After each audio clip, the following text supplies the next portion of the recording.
Yo, Fishbot, what's up, man? Great to see you. Getting the stream ready here. Almost ready.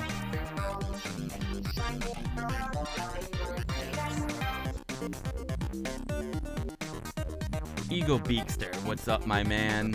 Cyberjohn36, don't know if you're still there, but great to see you. Andy Amiga 7, oh yeah. Stream looks healthier now, guys. I was having some bitrate issues at the top of the stream here. Let me get a sip of water and we'll get this thing started. Best intro video ever. The Amiga Bill mascot, full effect.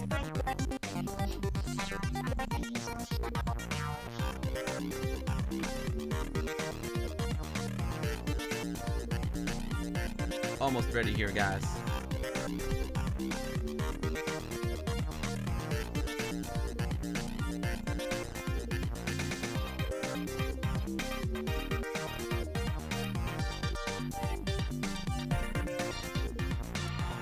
Hydration is key.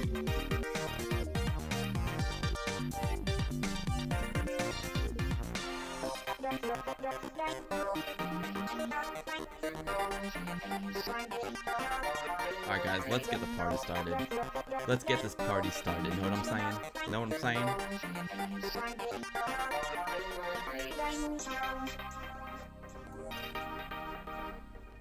Yo, yo, yo. What is up, everyone? Am I too low? Am I a little low here? Let's see. That's a little better. That's a little better. What's up, everyone? Welcome to the stream. Oh my god. It's just been crazy getting ready for the stream. I had planned on having 2 guests today. Unfortunately, we now only have 1 guest. My main man, Wayne Ashworth, had an emergency, and he needs to tend to that. So today we are just going to have 1 guest, and he's going to come on in like an hour, hour and a half. But first, let's say hi to everyone. Andy Amiga 7 ain't viewing. Nice. nice, Andy Amiga. Good to see you. Yo, Amiga Love in the house. How's it going? Amiga DJ, what's up, dude? Awesome, Andy Amiga. Great to see you. Guys, it's been crazy, man. So, yeah, last week was a little nuts. How's the mix? Can you guys hear the music all right? The music seems a little bit low, right? Can you guys hear it? Yo, Baltoth, how's it going? Yo, yo, yo, yo. Oh, man, I'm going to turn up the music a little bit.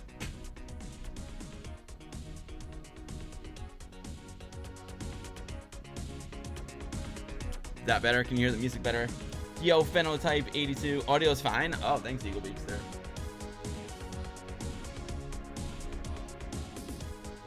I really need to get my like mixer closer because it's like a stretch to get it. Phenotype jam level's good. Nice, guys. Yo, Hazemaker 64. You stream so less. I get to do this every stream. I know, Hazemaker, man. It's tough. If streaming was my full-time job, I would stream a lot more, believe me. But I got a full-time job, so it's hard. Andy Amiga is good. Thank you. Anyway, thank you so much for the resub, Hazemaker. I appreciate that so much, dude. It is awesome to have you. You know, I try to get 1 stream in a week, and I'm pretty close to that. But last week was tough, man. We had a death in the family, unfortunately, and I started a new project last week as well. So it's just been nuts. And I've got my hand in 3 different pops. I've got my hand in 3 different Amiga pops. I got the live streams here on Twitch. I got the Westchester Amiga user group, which met last Thursday. And then I got the YouTube channel, Guru Meditation. So I got my hands in a lot of pots. So unfortunately, sometimes things fall through the cracks, you know what I mean? But I try and stream every week. Thanks, Hazemaker. it's all right. You know, it's all, everything's gonna work it out. Everything will work out. You know what I'm saying? But anyway, it's great to have everyone. So like I said, so to start things off today, guys, we were going to have Wayne Ashworth come on and show like his new game, Renegades Deluxe. It's actually like an older game that was never really released, but now he just did like a remake of it and a deluxe version of it, so to speak. But Wayne had an emergency, so Wayne had to run, so I had to call the audible. That's why I'm like a little bit off. So I called the audible. We're gonna play some indie games that we didn't get to last stream. So we'll play some new Amiga indie games, and then we will have my main man with the master plan, Sanzian, on, and he's gonna show us a new Commodore 64 and VIC-20 game called RodMan. So that'll be a lot of fun. It'll be a lot of fun. Of course, as always, we start with the Amiga news. You love the angel pics from the meeting? Oh, thanks, man. Yo, Frizzle, greetings to you, my man. There's Sanzian. Sanzian's gonna be on later. Razor, it's a long time ago I watched a stream live because I was 6 weeks in Bonn near Cologne for work. Oh, right on, Razor. Well, welcome back, man. It's great to have you. Thank you, Sanzian. Thank you. I appreciate that, dude. Anyway, let's start. You know what we'll do? We'll start with Wayne first, because Wayne, unfortunately, like his PayPal got hacked or something, and that's why he can't join us today, and it's really unfortunate. So let's give Wayne a little plug right here. I'm gonna copy this link first. If you want to help support Wayne, here's Wayne is an amazing artist, and he does the art for the new game Scourge the Underkind. He did all the art for the game we were gonna play today. But he also makes regular artwork as well, and he's got it for sale. Check out this amazing like Commodore map of the London Underground. Is just so freaking cool. It's like the London Underground done to like the Commodore logo. Like, I love this. It's amazing. Wayne is a super talented guy. This freaking Millennium Falcon is just awesome. I wish it was going full screen, not going full screen, but that's all right. Here's a Scourge of the Underkind poster. I've got this sucker. I've got this one. It is a gorgeous piece of artwork and a gorgeous poster. So if you want to give Wayne some love, we'll have Wayne on again. Don't worry. When Wayne gets everything sorted, we'll have him on again. Let me put this link down in the chat for you. And if you want to go buy some of Wayne's beautiful artwork, I'm gonna throw it down in the chat right now. Wayne Ashworth art. Boom. There we go. Wayne Ashworth art, everyone. Yo, Dadler TL, how's it going, my man? Toa Folkman, what is up, dude? Pro move, nice. Yo, go to go. Thank you so much for the follow. I appreciate that very, very much, sir. I'm Bill. I stream Amiga stuff, usually from real Amigas. Today we'll be streaming from my 1200, playing some indie games, and then I would have a real Commodore 64 here. It's actually in my car. Like I said, things just got a little bit nuts, and we're gonna actually use Commodore 64 forever to play RodMan later. When Sanzian comes on with us. It's just a lot of moving pieces here for me. I gotta get up at like 3 a.m. for my job tomorrow, and I'm missing my SCART cable, so it was just a folly of errors. So we'll do some Amiga stuff first on the real Amiga, then we'll switch over to C64 forever and play some RodMan. Rune J24. Hey Bill, I got myself an A1200. What's the first thing I should do with it? Oh man. Turn it on and see what's on. Do you have a hard drive in it? The first thing I would do is, I mean, of course, everyone's going to tell you the first thing you need to do is get it recapped, and that is very, very true. If you know how to recap, go for it. You can buy caps. They have recap kits on the retrobench.com. Good friend of mine runs that shop. If you don't know what caps are, they're capacitors, and they're like little batteries, and they are inside your Amiga 1200. And unfortunately, over time, these capacitors have broken down, and eventually they will leak, and they will leak and damage your motherboard. So that's definitely one of the first things you want to do. But you know, if you don't have the cap kit, you don't know how to do it, just turn it on, see if it works. The first upgrade I like to do is getting a compact flash to IDE adapter, or you can also do a SD to IDE adapter, and you take out the spinning platter hard drive and you put in a compact flash card or IDE card. I'm sorry, compact flash or SD card, depending on which adapter you have. That's like upgrade number 1 I like, and then upgrade number 2 I like to get the PC MCI to compact flash card adapter that fits in the side of the Amiga. It makes it real easy to transfer files between your PC and your Amiga. Those are my 2 favorite upgrades.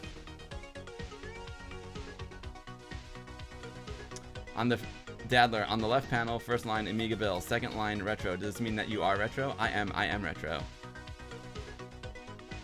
Chili is wondering what all these loud bangs are outside. I don't hear any loud bangs.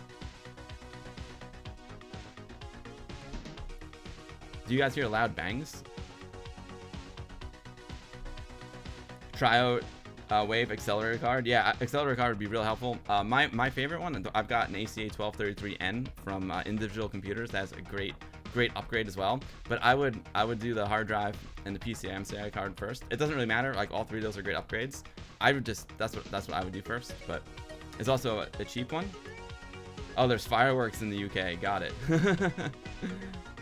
Sandian, get yourself a CRT to display to hook that 1200 up to. Yeah, totally. Eagle Beakster, what's the music? We are listening to the Amiga Demo Scene Mixtape 1. And right now, let's see, where are we at? 8 minutes and 25 seconds. So this is Hyperbased by Firefox and Tip from Enigma, 1991. Yeah, baby. Oh, it's Bonfire Night in the UK. I got it. Remember the 5th of November. Got you. All right, you guys have a celebration over there. Go Matugo, Amiga Forever. Hey, okay, so check this out. Got it, guys. I got it. Awesome. Well, yeah, enjoy your fireworks there. Let me check this out here.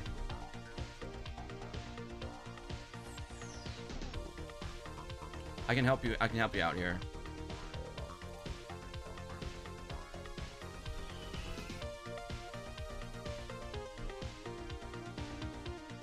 So check it out. You were asking about the upgrades. If you go, there's a few different places. We're going to talk about them in a second. If you go, Retro Bench has been super supportive of the stream, and he's here a lot, and he's always in my Discord channel. So he's got a lot of the upgrades that I was just talking about. You can get like where's it? Amiga 1200 cap kit right here. That's your capacitors that you can swap out. Here is the compact flash hard drive kit right here, 8GB kit and 4GB kit. Here's just the adapter without the compact flash card. You might as well get it with the compact flash card, like once you're going for it. Here's the PC MCI to compact flash adapter. So yeah, he's got all the good basic upgrades here that you want. So I would go to retrobench.com and buy some of this stuff. You love that I play Amiga Demo Jams? I love the Amiga Demo Jams.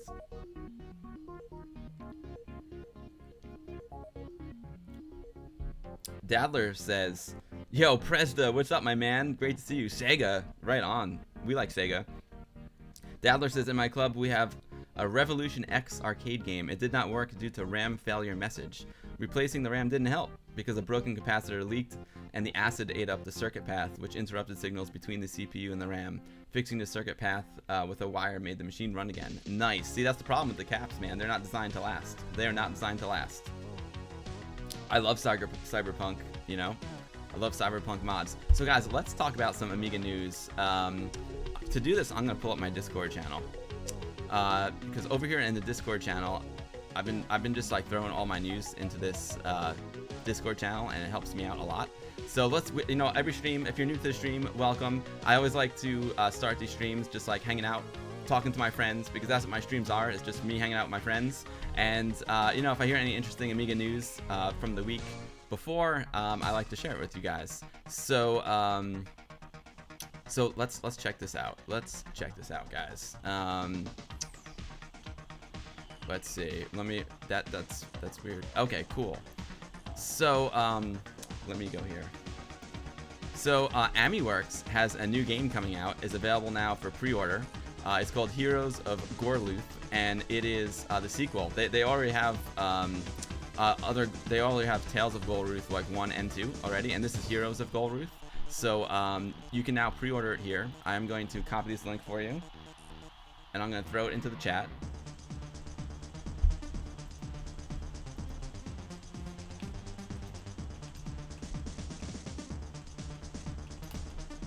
You can pre-order it there. It looks like a really sweet game. You guys want? Let's check out the trailer, right? Let's check out the trailer for this sucker.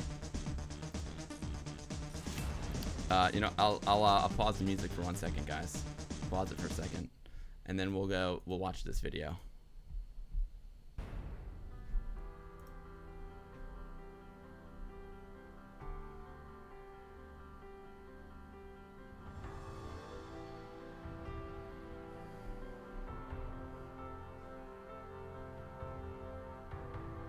Yo, Hitch, thanks for the host, my man. Thank you, appreciate that, buddy.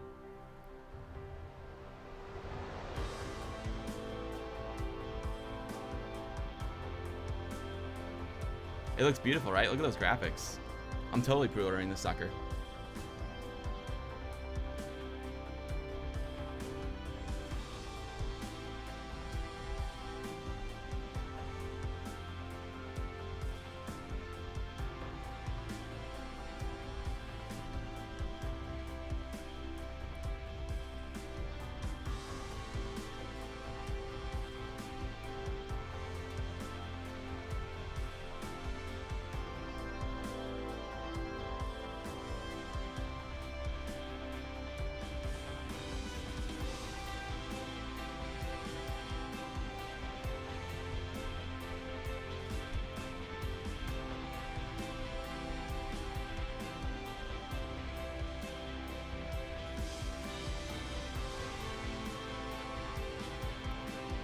It looks sweet, right?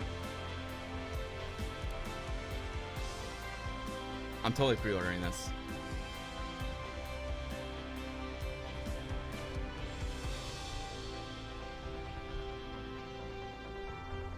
Very, very, very nice work, gentlemen. Very, very nice there.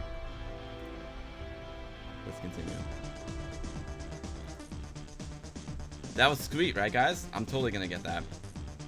So, if you guys aren't in my Discord, I post all these links in my Discord channel. I can, if you want to know what my Discord is, we can go like this. !Discord. Boom. Yo, Spinto, damn, you're streaming. I'll never find time to play Red Dead. Oh, sorry, Spinto. Prezda Lemon Amiga says Renegades Deluxe is going to be released box set soon. Prezda, we were supposed to have Wayne Ashworth himself on, but he unfortunately had to cancel today. Yo, Klaza, oh, I missed it. Thank you so much for the host. That is Klaza Telia 1. Thank you so much for the host, my man. I appreciate that so much. We're just getting started, man. We're just getting warmed up here. Welcome and welcome all of Casatella viewers. Right now, we are just going through some Amiga news.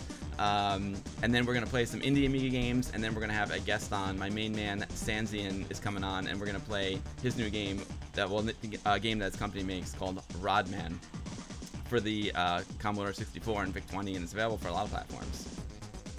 Cyberjohn, you were hoping to see Renegades on Amiga Live at Wayne. We're going to do it, Cyberjohn. I promise. We're going to do it. I just, Wayne had an emergency, and he had to cancel. Let me just catch up on the chat here. Yo, Vicky, Pixel, Vixen, great to see you. It is awesome to have you, Vicky. Happy Monday to you. Amiga DJ says the Amiga can run without the caps, actually, but the replacement is so the acid doesn't screw everything up. Really? You can run an Amiga with no capacitors? I didn't know that. Oh yeah, so try to wave. You pre-ordered that ages ago. I hear it's coming out in December. Yeah, so here the Heroes of Goldruth that we just watched is coming out in December. It looks really cool. Yeah, Dadler, German. Yo, Prezda and Amigo, you're an author of the Heroes of Goldruth game. No way. Prezda, I didn't know that. We'll have you on. We'll have you on the stream if you want. I'm gonna order the box set. They have like a Goldruth 1 and 2, like you can order those two, and then you can get Heroes of Goldruth as well. So I'm totally ordering that one. That is awesome. It's got a great soundtrack. Nice. Yo, Hitch, it's great to see you. Cyberjohn36, what's up? It looks great, right? I don't know, Amiga Love, if it'll run on 1.3. Anything above a C1200 or C32, it seems. Yeah, that's what I thought. I thought it was like 1200. Try says, I think someone should port Sam's Journey over to the Amiga. Oh, that'd be awesome. Yo, Air Yuri, what's up, my man? Great to see you. Retro Red Rum in the house. Retro, I didn't know you were around today, man. I would have had you on. Retro Red Rum also has a new game that's available for pre-order for the Commodore 64, and he was supposed to come on my stream last week, but like I explained, last week got crazy for me, guys, with the work and the funerals and the wakes. You know what I'm saying? Vicky says, I met up with Sanzian at Play Blackpool and played a bit of RodMan at the stand. Such a fun game. He had inevitable stats of Competition Pro and Zipsticks. Oh, nice, dude. Roar, what's up, dude? Roar, unfortunately, Wayne Ashworth had to cancel. Wayne had an emergency, and he is not able to join us today. So I have to call the audible, and we're going to play some indie Amiga games instead. But Sanzian will be on. Sanzian will be on. Roar, yeah, Wayne had canceled. You're at work, Retro Redder? Cool. Yeah, Wayne canceled. He had an emergency. Someone, like, hacked his PayPal account and is, like, stealing from him. It's not cool. Alright, next up on the Amiga news. Let's see. Sorry guys, I'm like a little bit off because A, I haven't streamed in a while. B, I was expecting Wayne to be on, and I had to call the audible real quick here and like get my Amiga ready. But anyway, let's take a look at the next bit of Amiga news here. Yo, Snowdog, thank you very much for the resub, my man. You are awesome, Snowdog. Thank you so much for the resub. I appreciate that so very much, my man. It's always a pleasure to have you, Snowdog. I hope all's well in Colorado. I heard, I'm not going to say anything, Snowdog, but maybe we'll be in touch. I don't want to jinx it. Yeah, it's too bad for Wayne, right, Roar?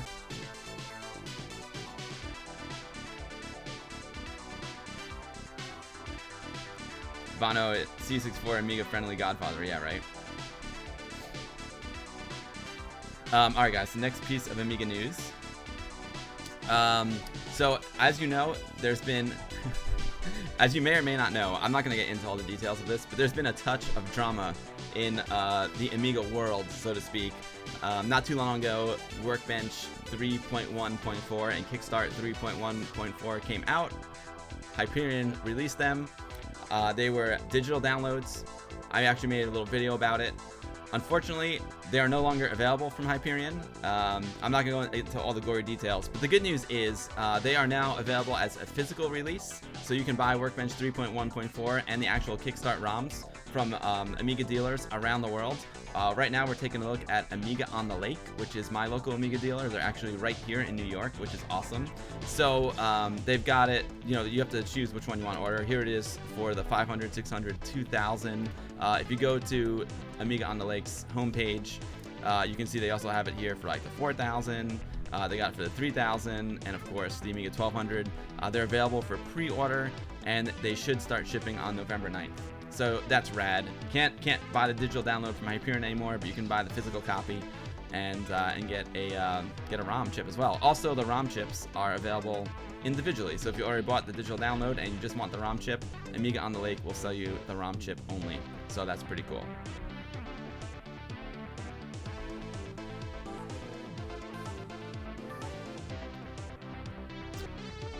Oh, Snowdog, you got your ACA 1233N installed? It came today. I love my ACA 1233N. Snowdog, you're going to love it. Congratulations on that. That is awesome. You literally, Hazemaker, you literally just bought 3.1 ROMs? Don't worry about it, dude. 3.1 is still great. You don't have to worry. You're good there. You're good there. Vicky's still rocking her 3.0 ROMs. Oh, nice. And 205s. I had 204 in my 2000. Alright guys, next up in the Amiga news, we'll go back to my Discord. If any of you guys want to join my Discord, it's fun over there. Just do !Discord and you can join. So there's the news about the ROMs being available. Okay, so the ROMs are available individually for $22.50. That's a sweet deal. Sweet deal. Aaron over there, Amiga on the Lake, making things happen. Now guys, check this out. Back at Ami Party 21, I think it was last summer in Poland. I met this guy known as Architect 1200, and he was working on this FPGA board. It's an Amiga 500 FPGA board, and it is almost ready to be released. It is freaking rad. I mean, look at this thing. It's got HDMI out. It's got 3.5 millimeter audio out. It's got USB, mini USB power. It's got a real floppy drive connector, so you can hook up a real floppy drive to it. It's got a PS2 keyboard and mouse. It's got an SD card slot. And we can look at the specs here in a second. How do I get out of this? Oh, there. How do I get out of this? Oh, I have to hide this, and then I'm in there. That's funny. You can. So the cool thing is you can like open up. You can hook a GoTech up to it as well. So if you don't have a real floppy drive, you can hook the GoTech up, which is super sweet. So Architect 1200 is working on this. I know you're gonna ask me where you can buy it. I think you're gonna be able to buy it at a place called Retro Ready. Not 100% sure about that. I don't want to give you false information, but I will let you know. Stay tuned on my Discord channel and stay tuned here on Twitch, and I'll let you know where you can buy this. when it's available. I'm not sure exactly when it's available, but he's got it up and running, and he's about ready to release it. So I will keep everyone abreast of the situation. But it is a cool thing. So here's the data about it. It's an implementation core of Amiga, PC, NES, and ZX. So that's right. I think it's like a 286 speed PC. It's a 68,031 megahertz, 2 meg chip, 4 meg fast, real floppy drive connector, HDMI, DVI out, micro USB power connector, 3.5 millimeter audio output. It's got the UART D sub 9. Two 9-pin joystick ports. 2 PS2 connectors for keyboard and mouse, SD card slot, and LED indicator. Sweet stuff, right? Let's go back to this so we can see some of the chat. Sweet stuff, right, guys? That is just freaking rad. You know, even though the aspect ratio is off here, maybe I'll just keep this up because it looks way cooler. But that is awesome. That's Architect 1200 from Poland. Oh, hey, if you would like to see my video when he had the prototype, let's do this. You can go to thegurumeditation.org, which I haven't updated in like 5 months. Let's see if we can, there we go. And we can go to videos, and it is called DIY Amiga Projects. And you can see old Architect here, there he is, with his prototype board. And he's made a lot of improvements to it since then. But yeah, man, it's really cool stuff. Really cool stuff. Sorry, I fell behind on the chat, guys. Let me just check on the chat real quick. Oh, you did Retro Ed Rum. I wanna see that. Hazemaker, hold on. The news is why they got pulled off. I want to know more. Are you Hazemaker? You're asking about the 3.14, why it got pulled off? It's a legal reason. They're Hyperion and Amiga Inc. and all those folks are in a legal battle, and that's why you can't buy them anymore. You can't buy the digital release anymore, but you can buy the physical release. I guess it's a legal loophole. I don't know. I don't try not to pay too much attention to all that legal stuff. All I know is like I just want fun toys to play with. You know what I mean? That's all I want. I just want cool stuff. Sanzian, okay, right on Sanzian, I'll catch you later. Sanzian's gonna be on our stream. If you're just joining the stream, everyone, welcome. We are just getting started here. We're going through some Amiga news. Then we're gonna play some indie Amiga games. And then we're gonna have my main man, Sanzian, on, and he's gonna show us his new game, RodMan, sorry. We'll find out. It's not his game, you know, it's from the future with 8bit.com, but he's definitely an evangelist. So he's gonna talk to us about it. Yo, Indie Retro News. It is great to have you, Indie Retro News. Indie Retro News in the house.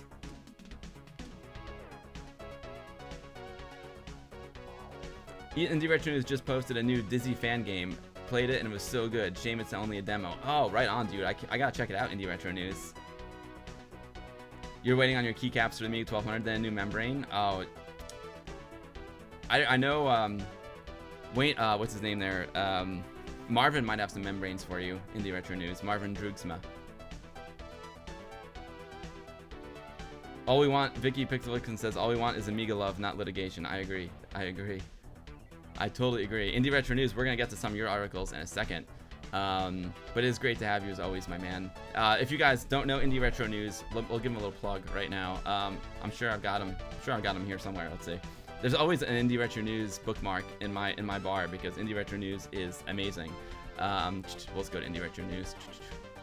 Here, well, this is a game we're going to be playing in a few minutes. But if you don't know Indie Retro News, go to indieretronews.com. They have all kinds of really rad news about Commodore 64, Amiga, all the retro platforms. He's also got a Patreon here, so he puts in a lot of work to the site. So I've just become a patron of his Patreon because I really appreciate all the hard work he does, and I use all the information that he posts here on Indie Retro News in my stream, so I appreciate his hard work very, very much, and I try and share it all with you guys. Yeah, one of these days, and he also, guys, this is very interesting. He recently posted a very personal article as well, which I don't have the link handy to at the moment, but it talks about a subject. I wasn't really ready to talk about this, but it talks about a subject that is very important and very relevant today. It's about mental illness, and he opens up about some of his personal battles that he has had. And I think everyone should go read it because it can be, it might help you out. You know what I mean? All of us go through some hard times, and this article may not apply exactly to you, but it's a really, really great article, and I give him a lot of respect for having the courage to share his very, very personal story with us, and explain to us like why he started Indie Retro News and how it helps him. And it was just a great article. I don't know if I have the link to it. Let's see. I wasn't planning. I just thought of it now. I wasn't really planning on. I wasn't really planning on talking about that article, but let me see. Wasn't really planning on talking about the article, so I don't have that link ready, unfortunately, guys. But if Neil, if you're here and you want to share that link, please do. It was a really great article, but you can find it here on Indie Retro News, I am sure. It was a great article, and everyone should definitely read it. Oh, here's what he's talking about: the new Dizzy game. Awesome. I'll check this out in a second. That looks great after the stream. Retro hugs to you too, my man, Indie Retro News. It wouldn't be Amiga without legal hissy fits from someone. Yeah, it's sad but true, Hazemaker 64. Sad but true.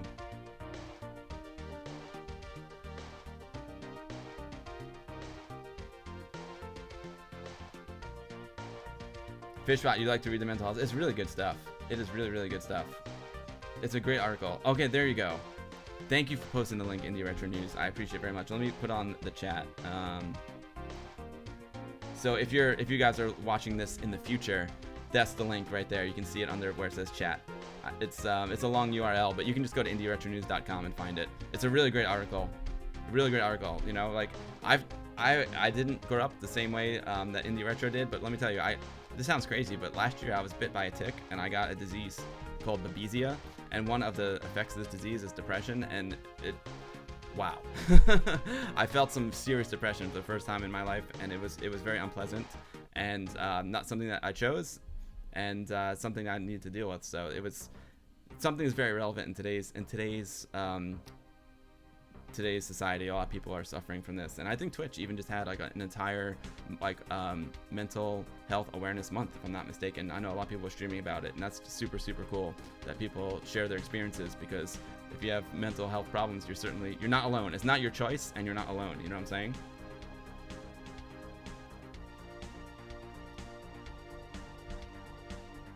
Thank you, Indie Retro News, and thank you for sharing that's your story. I know it took a lot of courage to do that.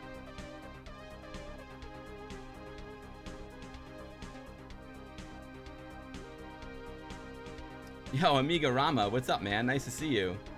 Sorry if I'm a little bit behind on the chat. I'm doing my best to catch up. Ty Racer, great to see you, my man. If you have something urgent you want to tell me, just do like @AmigaBill, and I'll see it easier in the chat. Thanks to everyone for hanging out today, man. I'm having a blast. I can't wait to play some games. RC man, what is up, dude? Great to see you, my brother. All right, back to the news here. Let's see, and we will get to some Indie Retro News in a minute as well, because I found out about some of the games we're gonna play today on Indie Retro News. Oh, here's another news site from my man Michael. He's in the stream as Amix312. He visited us a lot. And he just announced something about a new Warp 1260 accelerator card. Let's check this sucker out. Poland wins again, right? CS Lab in Poland seems to be very active. Two Polish guys. Which early announced that they will give a Pol Team competition when the CS530 and CS540 for Amiga 500 is out. Now they are in the wind again with their announced 68060 card for the Amiga 1200 named Warp 1260. That looks sweet, man. That looks super, super sweet. I mean, how cool would it be to... Where's my overhead cam here? I've got the ACA 1233N in this sucker, and I absolutely love that accelerator card. But oh man, like I would love to have a Blizzard like 060 in it so I can play some of the modern demos. But yeah, no Blizzard 060 for me. And they start at like $750, I think. It's crazy, right? But that'd be so cool if there was a new 060 card out that you could buy. So let me drop this link in the chat for y'all. Drop this link in the chat so you can read about it in more detail. I have too many mice here.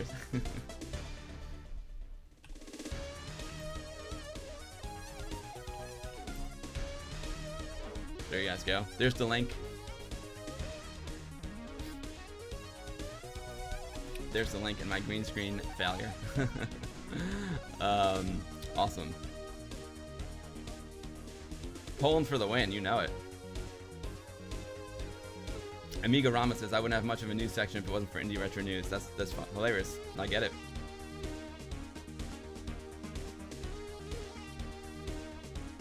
Fishbot, you make music? Oh man, I'd love to hear your music.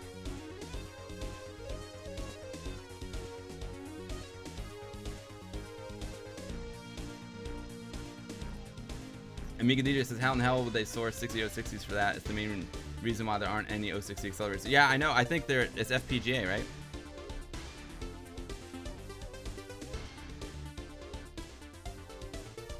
Oh, maybe it says 6060 CPU. Interesting. I don't know, man. We'll see. This is just news. We'll see if they actually are able to come through with that. But I don't know. I'm not a hardware expert. Can't you, like, isn't it possible to make, like, an 060 FPGA card?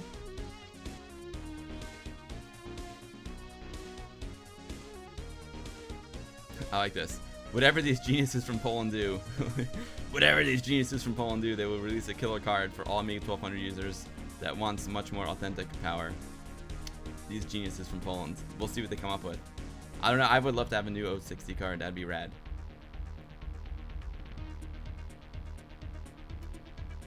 Yo, Marky Shaw, what's up, my man? Hope you're well. Yo, Jamie Morgan Just Games is here. That is awesome. Did I get a Windows Update notification? Prezda says, are you all aware of Amiga Future News Android app? Very useful. You know what, Prezda? I did read about that. And I don't have it. I should get that. That is a very, very good idea. Prezda, if you want to throw the link, if you want to throw that link into the chat, I would be very, very grateful. Throw the link to the Google Play Store, or I can just search for it. It does look like an actual 6060 socket, right, Amiga DJ? It does. You got a slow motion connection? I'm sorry, Ty Racer. RC Man still waiting for the Vampire 1200. I heard that there was a leak. There may have been a leak of an image of the Vampire 1200 in front of someone's dashboard. Thanks, thanks Indie Retro News. That's so sweet, man. Amiga Rama, yeah, man. There was a picture of a Vampire 1200 leaked. Someone was like holding it in front of a steering wheel on the dashboard. Amiga Dude says, if anyone made an 060 FPGA to drop into any 68 application, it would be fantastic, but no one's making such a thing. Oh, I thought that's what this was, but you might be right. It does look like a real 060. But that would be sweet, Amiga GA. You know, that's what I want. I want to pop in an FPGA 060 into that slot. That'd be rad. You know what I'm saying?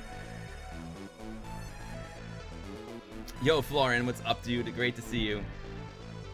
Yo, President Lemon Amiga, thank you very much for that link. I'm gonna go grab that. Amiga Future, if you guys don't know Amiga Future, it is an amazing magazine. It's like a physical, like a real magazine. And it's, I guess there's a digital version as well. Amiga Future is a great magazine. I know Trevor writes for it. I think it used to be called Amiga Format, if I'm not mistaken. But it's a great magazine. I was even in it a couple times. Pretty rad. All right. What's next? What's next in my news section here? Check the Discord. Oh, Retro Ready. Retro Ready 1. So my friend Lucas from Ami Party, also known as Sir Lucas, also known as the nicest Amiga user in the world, which he is. He's opened up a new online store as well called Retro Ready, and he is stocking high quality products. His main focus is on Commodore and Amiga machines, although you will come across some other items as well. Let's see what he's got. Nice, he's got the IDE to compact flash adapter, SD to IDE, all sorts of cool stuff. Sir Lucas also is very much into like wireless and networking cards. There they are, right there. He's very much into the wireless and networking cards. He's got a lot of neat stuff. He's got the compact flash adapter, PCM SATA compact flash adapter, and I just learned about this like yesterday. But Retro Ready, man. Let me go home and I'll drop the link in. Retro Ready 1.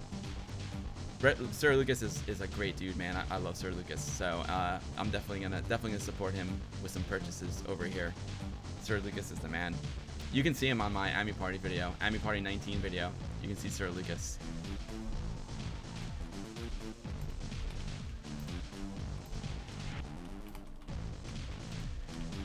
How awesome is it that we have like new Amiga stores popping up in 2018? We got Amiga on the Lake here in New York. We got Retro Bench in UK. We got Ready Retro 1 over there in the UK. Freaking awesome sauce, right? Yo, Amiga Rama, thank you so much for the follow.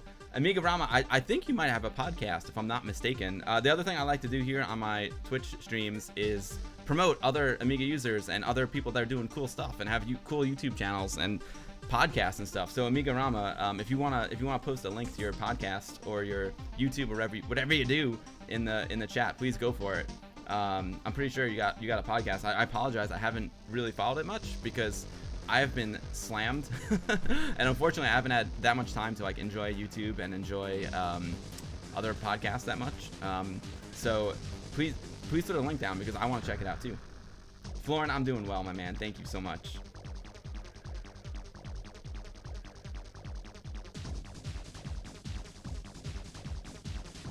Vicky, you get confused with when Amiga Future is abbreviated AF. You think Amiga format lives? That's hilarious. Roar, I think it is, man. I think it is Roar. It's a whole mix of different demos. Right now, it's I can tell you exactly what it is. This is Dead Module number 3 by Laxity. Yes, from Desert Dream. You were right, Roar. Roar for the win.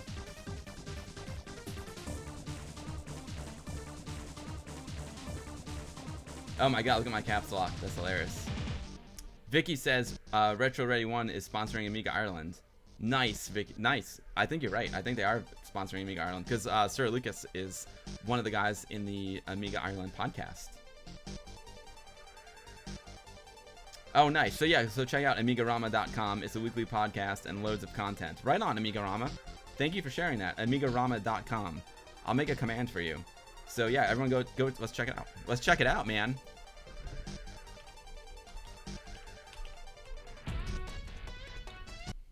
Oh no, I failed. I turned off the music. Hold on, I'll go back to that. I'll start the music again. I went to Amiga Rama and I turned off my music. We're back. We're back with the music. Now where did I put Amiga Rama? There they are.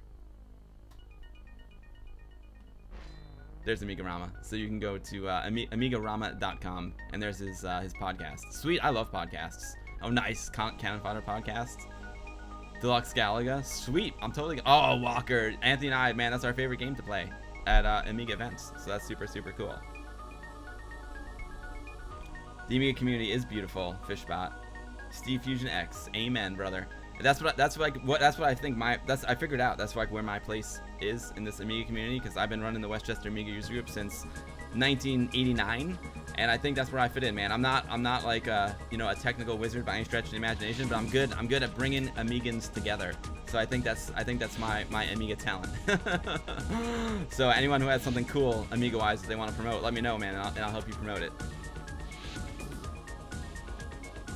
Yo. Beta Jan is raiding with a party of 4. Beta Jan, thank you for the raid, my man. Beta Jan is the one of the mods of my Discord channel, and he's a great guy, amazing streamer. He streams like every day. Unlike me, he streams like every day, and he's like awesome with adventure games. He's got his Indivision AGA set up and getting some like a really beautiful look out of it. His Amiga looks amazing on the stream, so go check out Beta Jan's stream. Just click on him, and go follow him. See, he's waving at me. Click on the beta and go follow him. He's a great dude. All right, let's play some games. Oh, Amiga Rama says a good store just launched in the UK is amigapassion.co.uk. They do loads of caps and repairs for classic Amiga hardware. Amiga Rama, we need that in New York, man. I've been sending a lot of people out to ASIL, but he's so backed up, you know. Like we need someone in New York who can do that.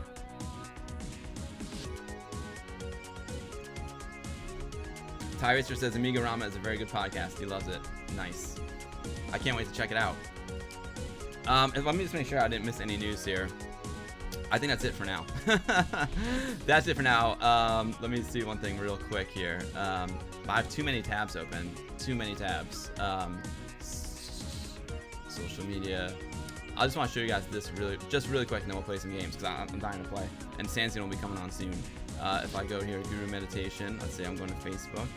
I'm going to go to Photos. And boom. Speaking of bringing Speaking of bringing Amiga users together, right?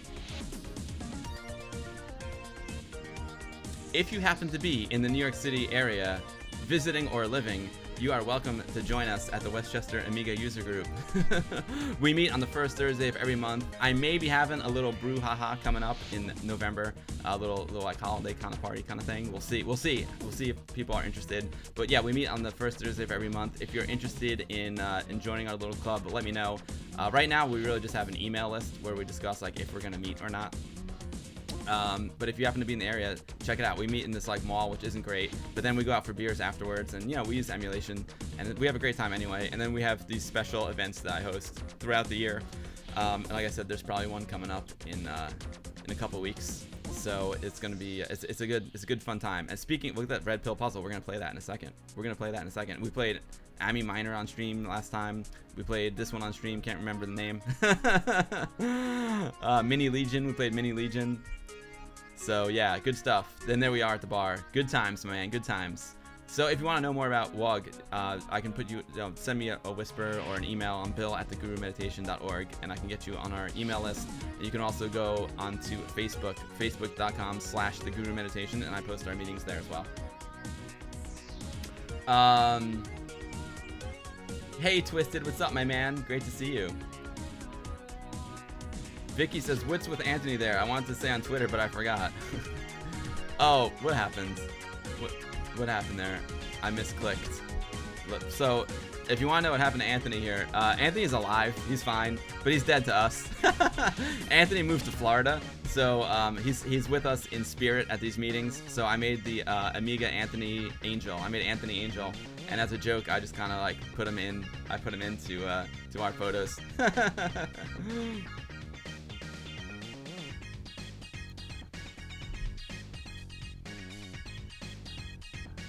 Amiga Round says emulation is great. I don't think I have a show with that. I love emulation too. Emulation is awesome. That's definitely one of the ways to keep the Amiga alive. You know what I'm saying? I love it. Anthony's at the beach earning 20%. Yeah. But don't worry, Guru Meditation YouTube channel ain't going anywhere. I'm still gonna have Anthony involved. And before he left, I shot a bunch of episodes. It was kind of like, you know, like in Star Wars when they recorded James Earl Jones' voice for Darth Vader, like just in case he died, they like banked his voice. I kind of did the same thing with Anthony. So don't worry, Guru's not going anywhere. If anything, there'll be more videos coming out because I'm gonna do a few more solo ones now. So if anything, there'll be more videos, and Anthony will still be involved. So don't worry, he's not going anywhere. He's just not gonna be around as much, but he'll be around. We all love Anthony. All right, let's play some games. I really want to play some games.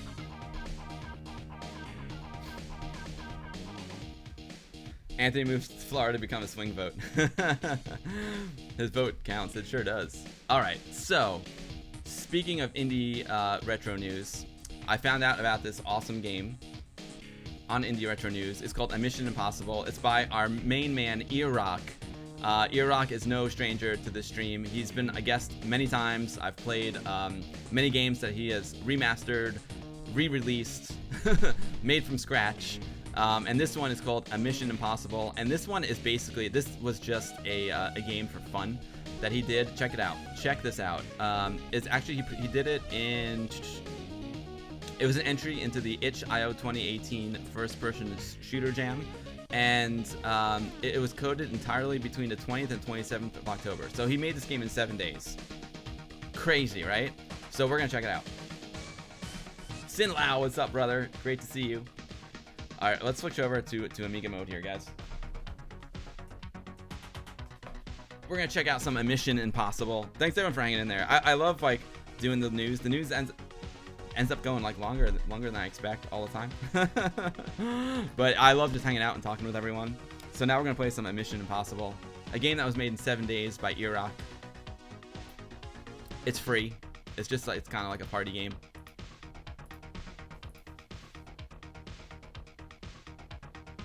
Beta Gene says, I've done a few itch games, including an Amiga one. I want to do more game jams on the Amiga. You should, Beta. You should. Ty Racer, it's a slideshow. Yesterday I upgraded to Mojave OS. Oh, okay. I haven't upgraded yet. I'm afraid to upgrade because everything's working. You know what I mean?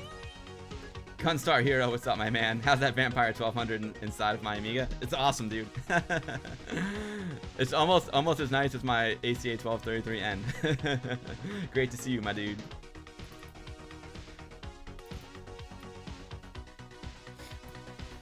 All right. Oh, unfortunately, I gotta turn off the music, right? Because this game actually has really good music. I believe the music is by JMD, Giovanni Must Die, Simone Bernacchia, who also did the intro music to Guru Meditation YouTube channel, and just about like 80% of all the Amiga indie games that come out, like JMD has done the music to it, which is rad.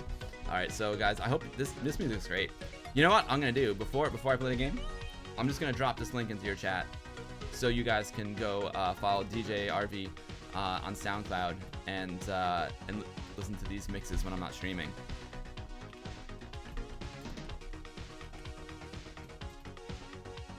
Oh, sorry for all the caps lock. My caps lock button was engaged there. All right, let's turn off the music. Sadly. Oh, it's so quiet. It's so quiet now. Let's play some mission. We're gonna play 3. So the rest of the stream is gonna go like this, guys. We're gonna play 3 indie games. We're gonna play a mission. We're gonna play this red pill in these 2 red pill games, and then we're gonna have Sanzian on and play RodMan on the Commodore 64. Yo, Hell's Angel 79. How's it going, my man? Great to see you. Long time. Hope you're well.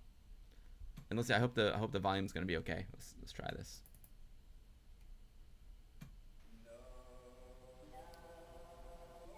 2004, 4 years after year Y2K, year 2000. Appliances rule the world. Only those who shun them are free from their tyranny. But they remain restless, and now they have come for your farm on the edge of Philadelphia. Okay. Damn, that's really close to home for me. You ain't gonna let them. Okay, awesome. So it's us versus appliances. Iraq, you crazy man.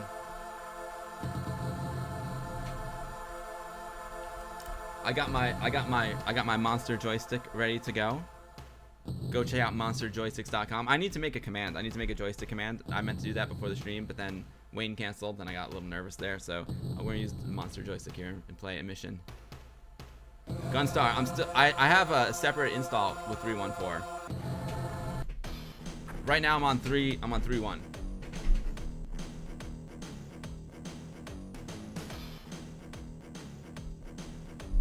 Start new game, 1 button joystick, credit, quit.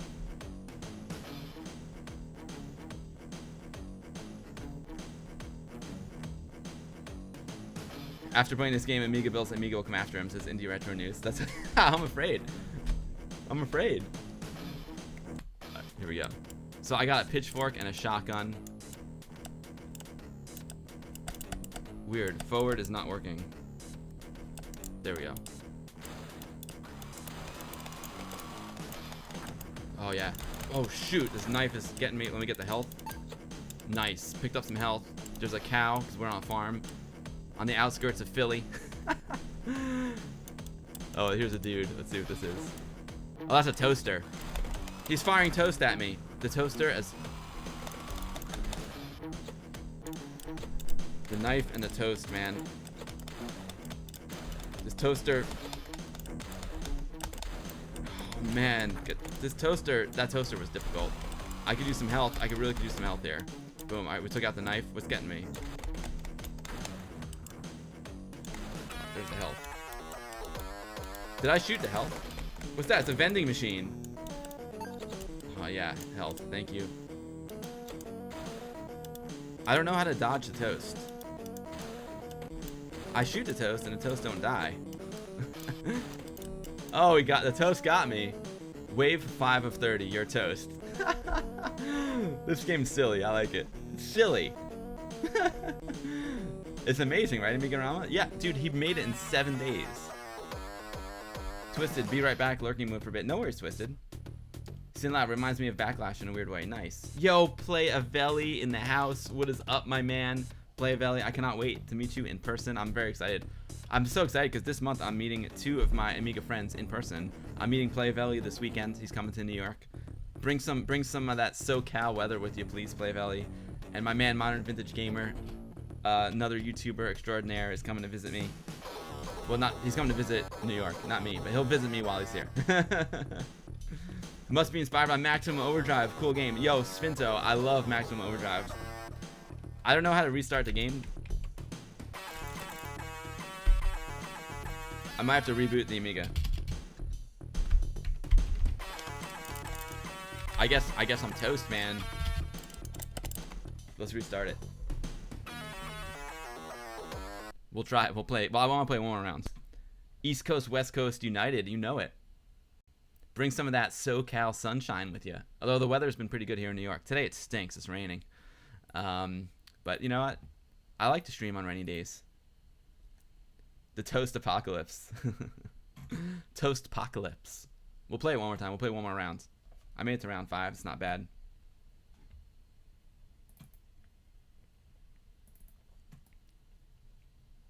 Yeah, so Gunstar, I'm still using 3.1 here. I got 314 right here.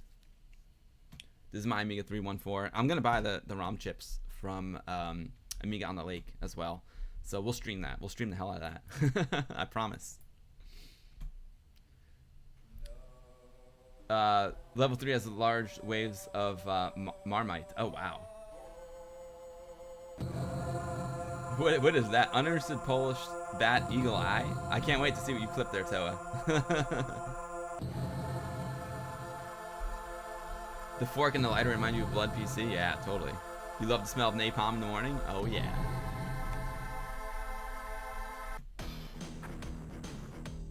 $17 today. Nice.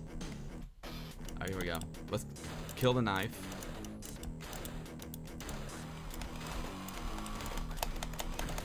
He took a lot of shots. I think so, guys. I think the key to this game is to scan left, right a lot, because these tools will sneak up on you.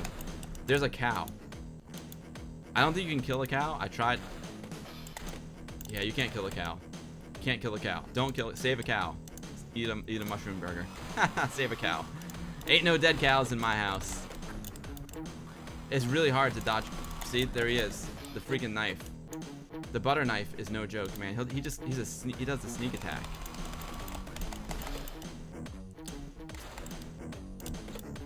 I don't know how to. I can't dodge the toast. I can't dodge the toast. Is so difficult. The vending machine took a lot of hits. Oh, this is a bad round for me. This is a real bad round. Can I shoot the toast? The toast is no joke. Please drop some health. Oh, it's a penguin with a lollipop. Dead. Dead as a doornail. Retro Red Rum says, are the 314 ROM chips really necessary? Well, Retro Red Rum, I love doing the map run, but I'm gonna try them out because right now I have to look into it more. But right now my oh, look at this. Sorry for the screen changing here, guys. Right now I can't whatchamacallit. I can't boot the PAL mode in 314, and I need to boot the PAL mode. So I'm hoping the ROM chips will fix that. There we go. Sorry about that, guys. I'll play another round here. Cut off the top there. Sorry. There we go. Oh man. This time it didn't crash after the game was over, which is cool. See, you can't just dodge them. I think it hits you no matter what. And I don't know why it's not dropping any health this time.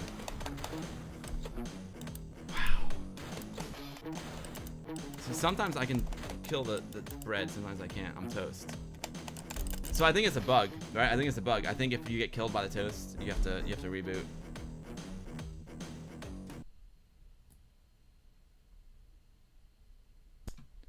He can use a gun, but not a butter knife.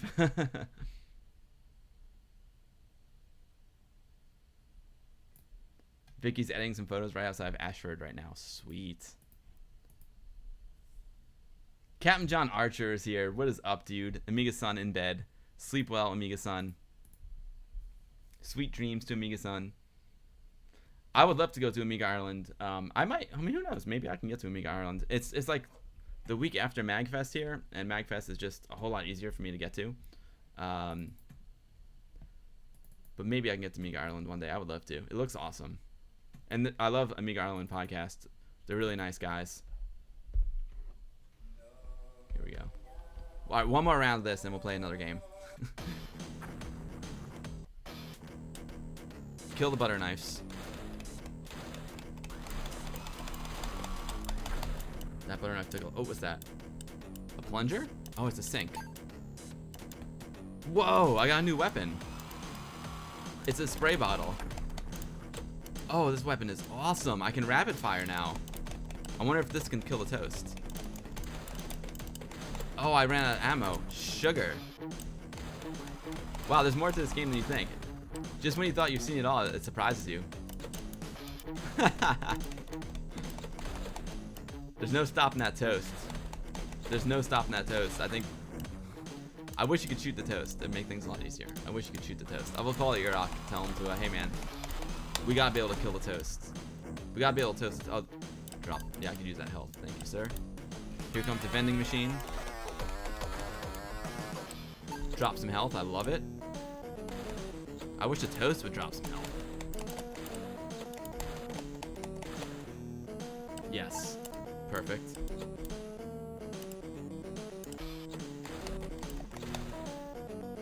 No drop. Health, please. Yeah, baby. We got health. Here comes another vendy. Jeez, that vending machine is ruthless. Like, just like Maximum Overdrive.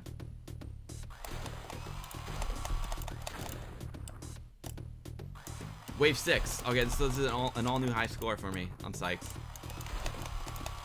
I'm getting the hang of it. Getting some health drops. Oh, what's this? What is it? I don't know what that is, but it was growling at me and it was very angry. Oh, it looked like a fireplace, but that's not an appliance. I don't know. Was it more? Dude, the toast is killing me. I need that health bad. Come on, health. I couldn't get to the health. I got bread knifed. Oh, what a silly game. I like it. Amiga Island sounds amazing. Yeah, it sounds awesome. I can do it. If not, we'll have a good time on your behalf. I'll try and get there. We'll see. Ireland is actually a pretty easy flight from New York. I've been there a bunch of times, and I love Ireland. Sin Lao says, is the tagline of this game, may your butter side always land up. Good one, Sin Lao. Alright, next game, guys. Next game. The next game has a great, and I mean a great soundtrack. And I can rescale my screen for y'all. That one did too. That one, freaking JMD is the man. Let me just get the screen back up here. Let's see. Booting up. Here we go. There we go. But let me switch over to PC mode for a second so we can just read a little bit about this game. It's done with the Red Pill engine. We'll check out Indie Retro News and see what they got to say about it.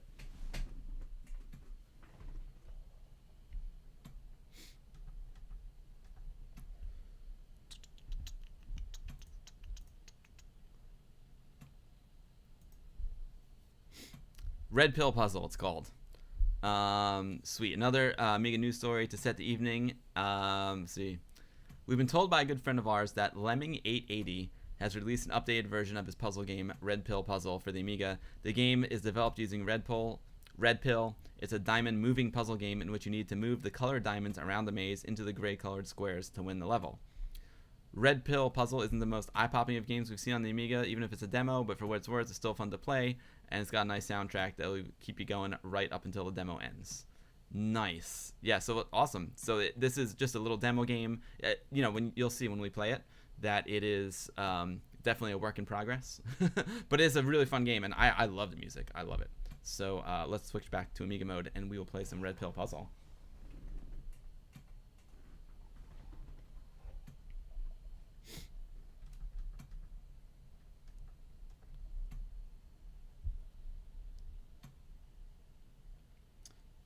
Prez Lemon Amiga says, recently I played that Trap Runner. It's a really good game and very addictive. Oh yeah, Trap Runner was awesome. I really had a lot of fun playing that. That was a name I couldn't think of before. Trap Runner. Thank you, Presda. Nice physical fiddly knobs for adjusting the picture size. Yeah. Yo, Jost80, how's it going, my man? Great to see you, brother. Yo, Amyton TV in the house. Johnny, I miss you, buddy. I love you, Johnny. It is great to have you as always. The stream machine. You always will be my Amiga stream machine, Johnny. I love you. I hope all is well in Tenerife. You need to port Mondale needs to port Overwatch to Amiga. That's hilarious. Or Red Dead 2. I think someone made a funny post. They had like a stack of floppy disks, and they're like, Red Dead Redemption 2 now available for the Amiga on like 8,000 floppy disks. Oh right, these are ADF files. Sorry, I need to go to Shell to do these. It's strange. So I use this program to virtually insert ADF files, and I can't do it. I can't do it from the execute command. So I gotta go into Workbench to do it. Go into Shell to do it. I mean. Yeah, okay, cool. I think I called it 11/5/2018 stream. Yeah. Everyone always tells me, like, dude, you can just put the entire path down. I'm like, I know, but I usually make a mistake, so I take it one step at a time. So it's easier to trace my steps. So there is a method to my madness.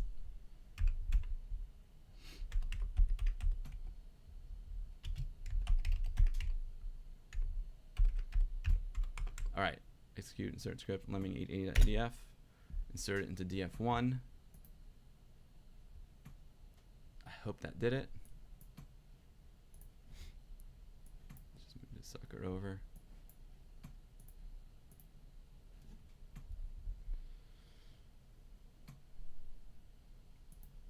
Does not appear to have inserted the disk. Oh, I'm in the wrong directory. That's weird. Wait a minute.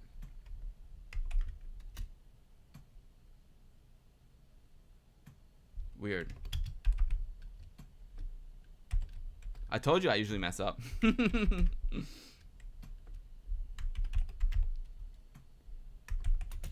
let's try this.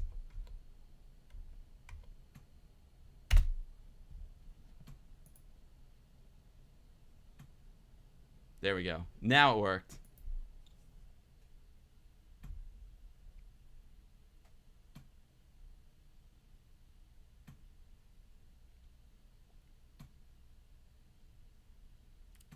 Okay, Sanzian, take your time. I got plenty of games to play. Indie Retro News was thinking of changing his website over to Modern Gaming News and doing hourly articles on Fortnite, Call of Duty, and Red Dead Redemption 2. Oh yeah, totally, definitely Indie Retro News, do it. Definitely. Oh yeah, Amyton, dude, we gotta play some Cocoa Banana. When it's ready, Amyton, please. I wanna play. I wanna play.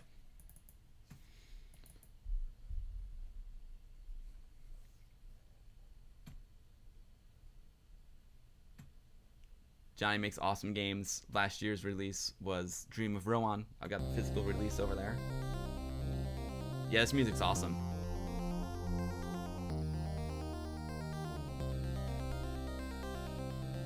Now, I can play with the joystick, but I'm going to opt to play with the keyboard. It's a little bit easier. So, yeah, okay, cool. Keyboard's working. This game's a little bit easier to play with the keyboard. How awesome is the music, though? It's great, right?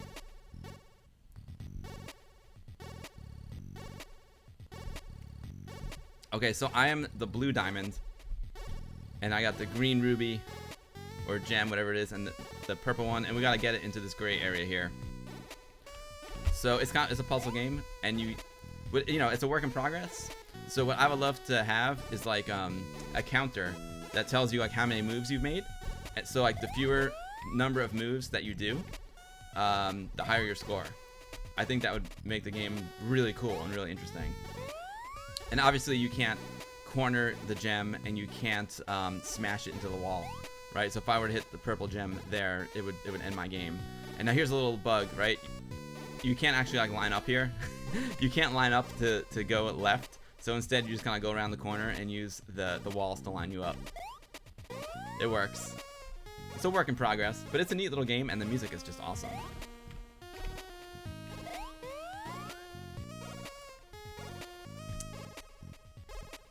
So I'm gonna knock the green down and come down and get them. Then I can put purple over there.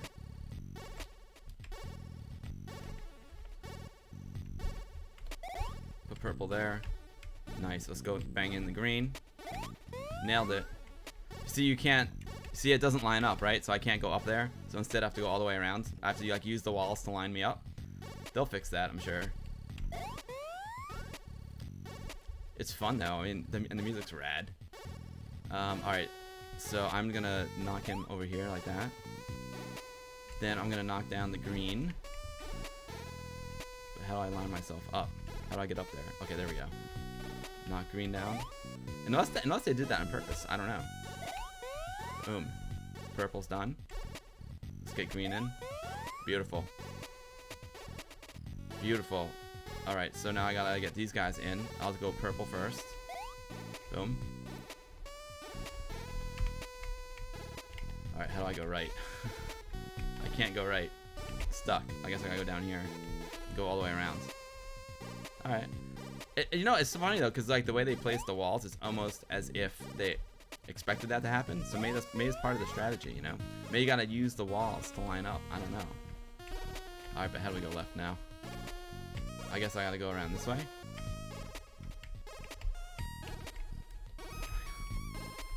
Maybe I go like this. Alright. Ha! Maybe this is part of the puzzle, guys. But I can't, I can't go left here. Can I use the joystick to go left? Nope. Let's try and do it here. Can't go left there either. So I'm stuck. I guess I just gotta knock this guy up. But if I knock him up, I lose. Right? I guess I could go like... I guess I could knock him... this way. And we'll stop there. No, I can't go that way. Ha ha ha! See, I'm not exactly sure like which...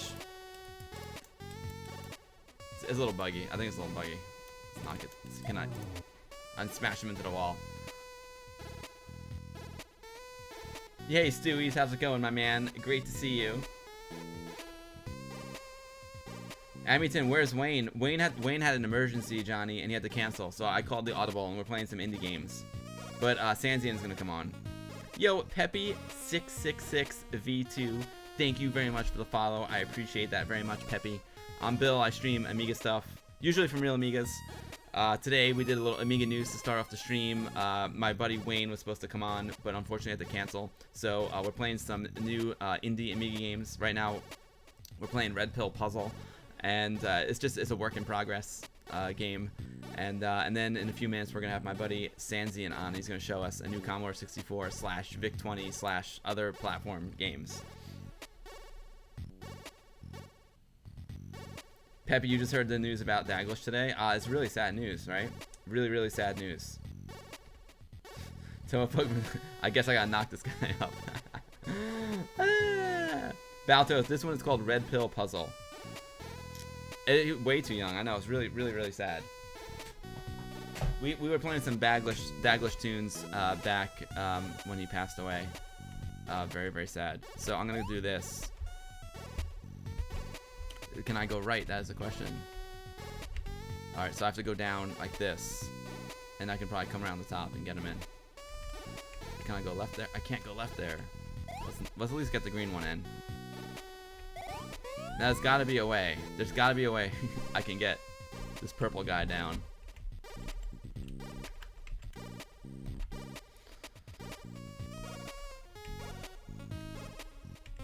No dice. Now, see, here's the thing. I don't know if this is part of the game. Like, you can't go between walls like that. Like, you know, you can't scooch between and you have to use the walls. I don't know if it's part of the strategy or if it's just a bug. I'm not sure. So I can't go left here. I can only go up. But I can go through that wall. So, yeah, I think it's a little buggy. And I can't go... Yeah. All right. All right, cool game though. It's when this thing is finished, it's gonna be cool. Like if he works out those bugs and if he does a thing where it's like, if it records the number of moves that you make and you try and do it in the fewest number of moves to get a higher score, this game's gonna be really sweet. You know what I'm saying? I agree. Yeah, way too young for sure. Go down first at the beginning of the level. Oh, if I do this.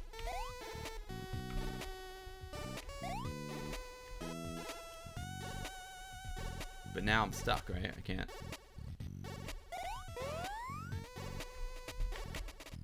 I kind of cheated there. I went through. End. See, it's just a demo.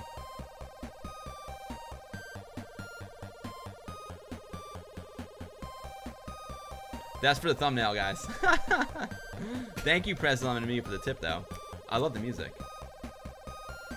Peppy, oh yeah, I definitely play the classic games. I play, and I do creative streams as well, like when I use DPaint and AdPro and all that fun stuff. I definitely play the old games. It's just there's been so many new like indie games that have been released for Amiga. I just wanted to like show everybody and like support all these guys who are and gals who are making these games. You know what I mean? But yeah, I definitely play the classics.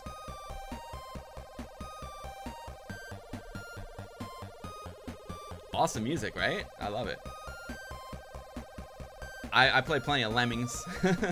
I also play Amiga Live, which is an online service that my friend John made, and we can play like head-to-head Amiga games, which is super cool. So like if it's a two-player Amiga game that used to play on one Amiga, now you can play it online with a friend. It's great.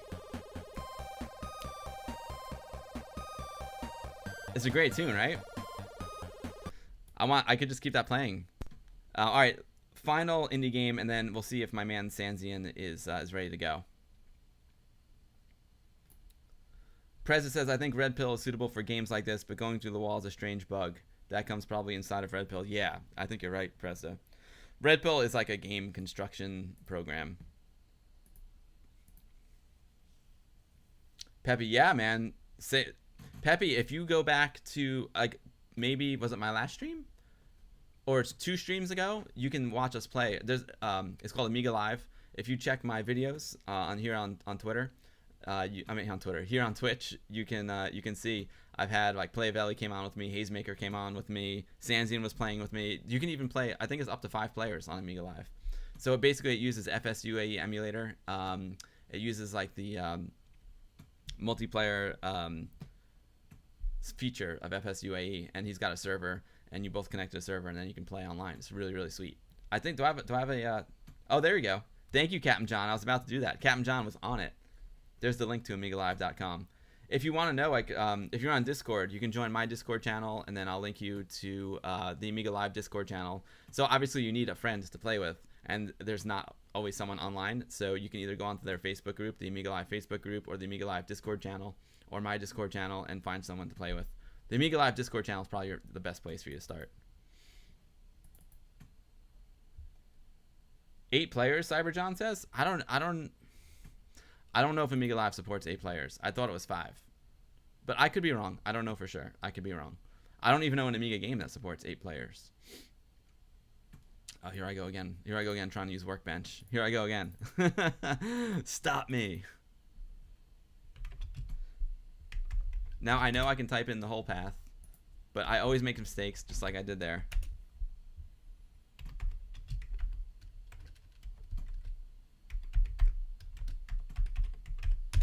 Perfect. Perfect. Okay, so TK Kids. Now, T-Kids, it kind of reminds me of Dynablaster. You'll see in a second. Peppy, is there something similar for the 64? Not that I know of. Nope. Oh, Knockout supports 8 players. Interesting. Bono Edgy, you need friends? You've got friends right here, Bono. Hop into that Discord, and there's always someone looking to play. Oh, Knockout supports 10 players. Holy cow. How do you do 10 players? Like, so you must have like 4 joystick ports, right? 2 or 2 on the keyboard. Wow, that's a lot. Oh, and maybe you can network the computers together. That'd be wild. I don't know if Amiga Live can actually do 8 players, though, to be honest. Even if the game is capable of it, I don't know if Amiga Live can.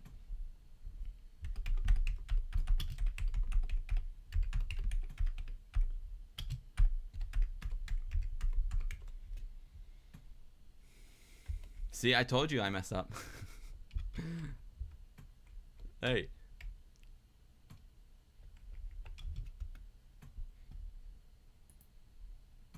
I'm a bad typer. I'm known for making typos galore. Okay, there we are. There we go.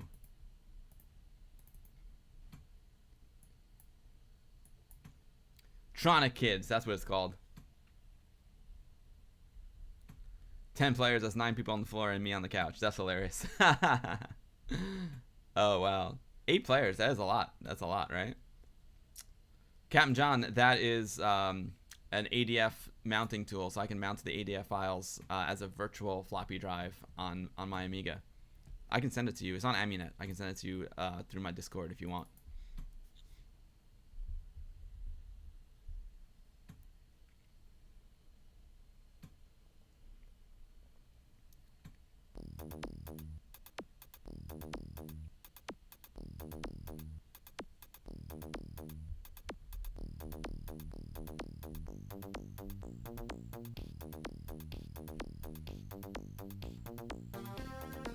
Yeah, I'll find the link for you too. I can send it to you. Image mount. Oh, cool. Image mount is not the one I'm using, but that looks really cool. There's a few applications. Thank you for that link, Indie Retro News. There's a few programs like that. That specific one that Indie Retro News sent is not what I'm using at the moment, but it looks really cool. I'll have to try that out. Okay, so Tronic Kids. Now this game reminds me of Dino Blaster.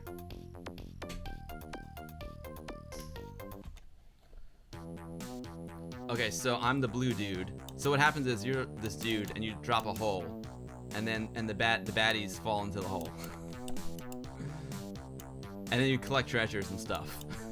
I don't know how to describe the game.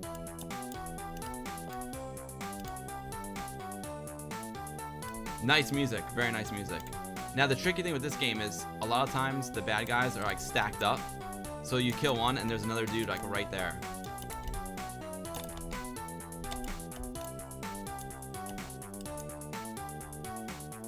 But it's a neat little game for sure.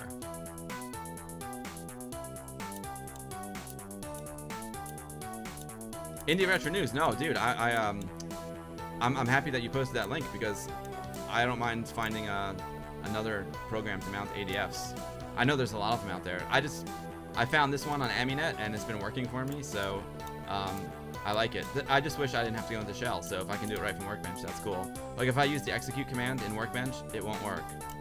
It won't mount the floppy, you have to use Shell. Oh god, he got me. A bit like Batman on the PC Engine, Amiga Rama says. Oh, I don't think... I've played Batman, but like the platformer Batman. Cyberdone, this game's pretty cool. Yeah, right? It is pretty cool.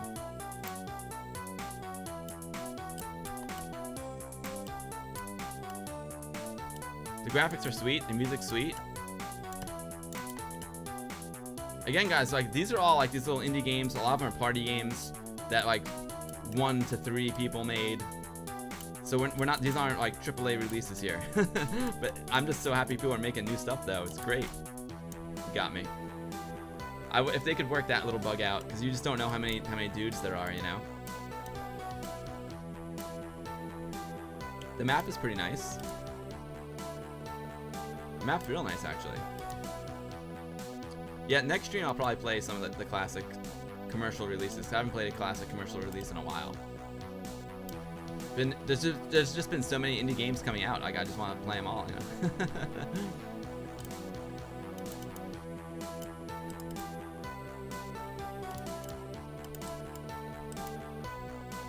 Oh, cool. So I got the last treasure and that door opened. So I think I just beat the level. Nice.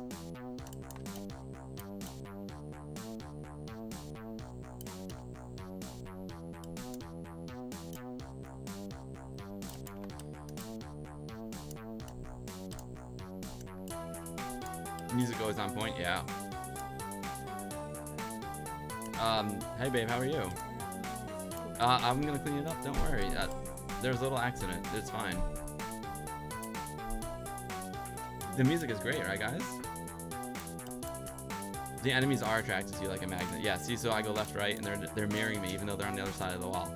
So it definitely takes a little getting used to. Oh, I just dug a hole and put myself in it. Sanzian's ready to go. Sweet. Perfect timing, Sanzian.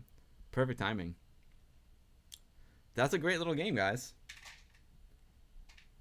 Indie Retro News says Barbarian Plus is coming very soon, if not this week. Oh, maybe. Well, then maybe I'll have to stream later this week. I cannot wait for Barbarian Plus. I'm so excited about that. Tie Racer, yeah, that is the one problem with Twitch, is it's kind of luck of the draw. If you're not a partnered streamer, they only give you the resolution that you're streaming at. So I stream at 1080, but I stream at a low bit rate. I stream at 3500. So if you have a decent connection, you should be able to watch it without a problem. But unfortunately, if it's a little bit on the slow side, you can't really watch it. I wish they would give me like multiple resolutions to view in. I wish they would give that to me, but it's just kind of luck of the draw. Like sometimes I get it, sometimes I don't. Graphics sweet, music sweet, hang in with the Maestro Amiga Bill sweet. Oh, thank you, Bono Edgy. You're awesome, dude. Yeah, I'm just having a blast, everyone. I love hanging out with all of you. These streams are too much fun. I wish I had time to stream more often. Retro Redrum said, I've helped with the testing of Barbarian Plus. It's great. Retro Redrum, really? I cannot wait for Barbarian Plus. Barbarian was one of my favorite games on the 500 when I was a kid. I loved cutting the head off, and then that little dude would come and pick up. He would like kick the head off and drag the body off. It was so good. You love chopping heads and punting them in Barbarian. It was great, right? It was great. Thank you, Fishbot. Thanks for the love there. I appreciate it. All right, guys, awesome. So let me get a little drink here. I'm gonna try and get Sanzian on. So there's gonna be a little bit of jazz here because I need to switch over from like Amiga mode to like having a guest on in PC mode. So fingers crossed that this works. I'm not 100% sure that it will work, but I'm gonna give it my best.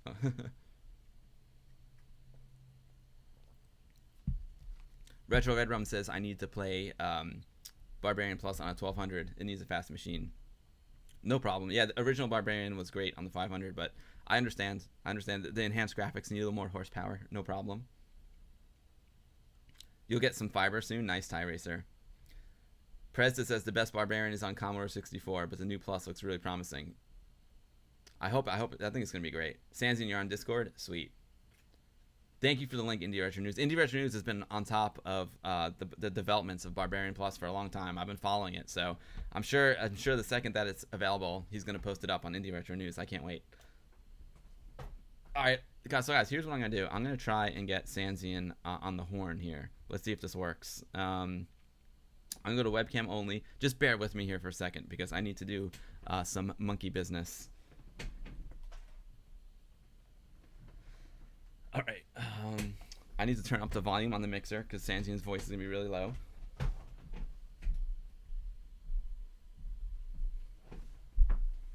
Sorry for the green screen fail. Oh, by the way, I'm wearing my Mario t-shirt because unfortunately I have to look at this news. I just kind of saw it in passing, but I believe that the guy who they based Mario on, like, he's actually a real dude, which I didn't know. I read somewhere that he like passed away this week.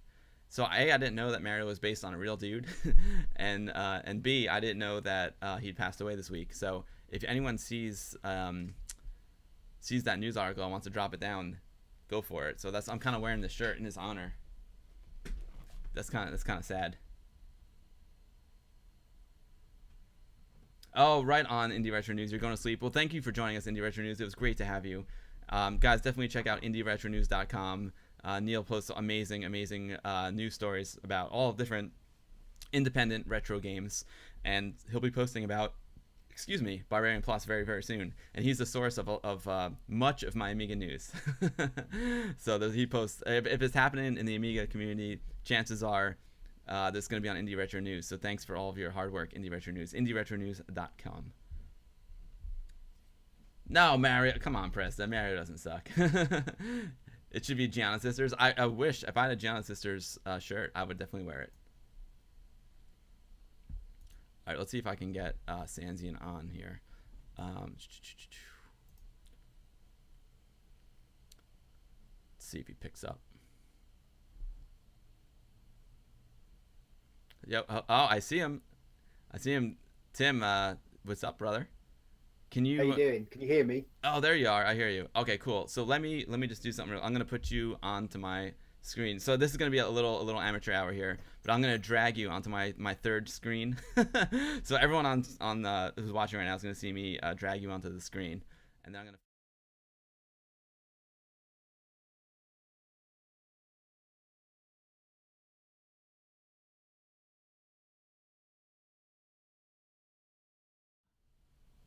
I think that worked, Tim. Tim, Tim? I see you, Tim. There he is. What's up? A nice shirt. Speaking of shirts, Tim, that is an awesome shirt, dude. That is a RodMan shirt. I love it. Tim, can you talk? Can I do a little sound check here? Yeah, sure. Hi. Awesome. It sounds good, Tim. Can you slide a little bit closer to that gorgeous Commodore 64C?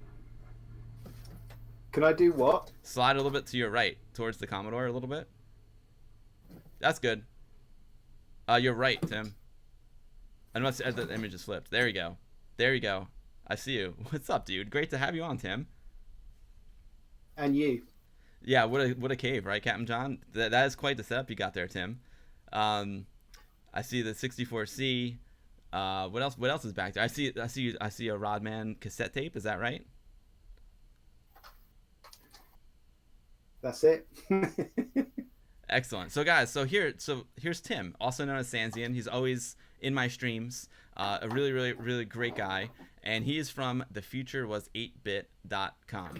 So Tim, do you want to, before we get into the new game, do you want to tell us a little bit about thefuturewas8bit.com? Give me 2 seconds because I'm getting double bill. Sure. So thefuturewas8bit.com, I can tell you they make this thing called the SD2IEC, and it is an SD card reader for your Commodore 64, and it is awesome. I can pull it up for you guys right now. Let me do that. Let's see if I can pull up my web browser here.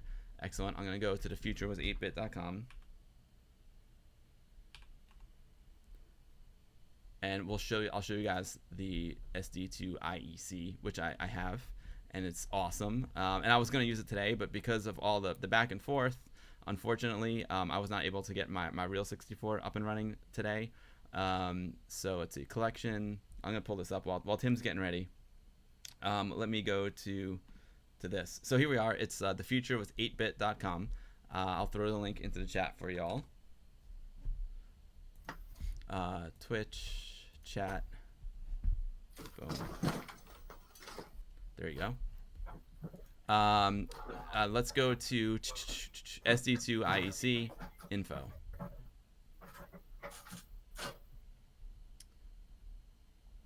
Oh, that's too much info. I want to find just something very simple about the SD2IEC. But anyway, the SD2IEC it takes SD cards. You can put D64 files on it, which are kind of like ADF files if you know Amiga, and you can load these suckers onto an SD card and use them just as if you had a floppy drive hooked up to your 64. So the Futurewas8bit's got all kinds of cool stuff on their site. They also have the Pen Ultimate cartridge, but I don't really want to tell you guys all about it. I want Tim to tell you about it, but Tim's just getting kind of set up. Tim, I think I hear myself as well, so I think if you could turn those speakers off, it would be I'm here. bad. Just give me 2 seconds. No problem. No, that's too much info. I want to find something very. Yeah, double me, right, guys? I'm just going to click around the site because I know. There we go. There's Tim's setup. That's what Tim's sitting in front of right now. Oh, wow. Check out that 64. That is bad ass. Look at that. That was gorgeous. Christmas mode on the Commodore 64. That's great. That'll be good to have that for Christmas. So Tim, I'm on thefuturewas8bit.com right now, looking around. I was talking a little bit about the SD2IEC, and do you want me? Are you ready? Yeah. All right. Let me get you back on here. Let me see. Oh, he's not there yet. It's working though, guys. The technology is working. I was able to switch from Amiga mode to guest mode, and I'm pretty psyched. The Crystal 64 is great, right? Oh, Joe's80 said he bought a fast load cartridge from them. Yeah, they also sell fast load cartridges, which works great with the SD2IEC as well as regular floppy drives. Let me just see if I can. I know there's a page somewhere with the SD2IEC like showing all of the connectors and what it looks like. Yeah, if you go into the shop. The shop, that's just where I was going. Yeah, There we Shopman and go. Commodore. Let me show him. Let me show him, Tim. Let me show him. Because I have mine, and it's literally on the front seat of my car right now. I meant to get it before the stream started, and I blew it. So at least I can show them the website. There it is. Look at this little beauty. So there's the SD2 IEC. Check it out. And there's the fast load cartridge. Let's go. Let's go. There it is.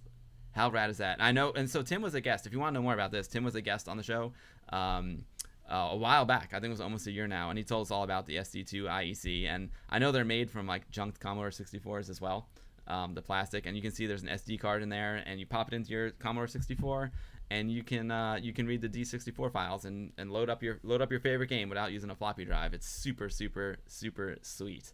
So Tim, there you are. What's up, my dude? How are you? Yeah, I'm good. How are you? Good. Awesome. Well, welcome. Thank you for coming back. I know, like I said, you were on the stream about a year ago and talking about the SD2 IEC. You've been on my Amiga Live multiplayer streams, so it's always that always was a blast. That was good fun. It's always a pleasure to have you, Tim. So Tim, why don't you just introduce yourself for any new viewers who are not familiar, who didn't catch those streams, and tell us a little bit about the future as 8bit.com. Well, I think you've done a pretty good introduction yourself there, Bill. But I think better.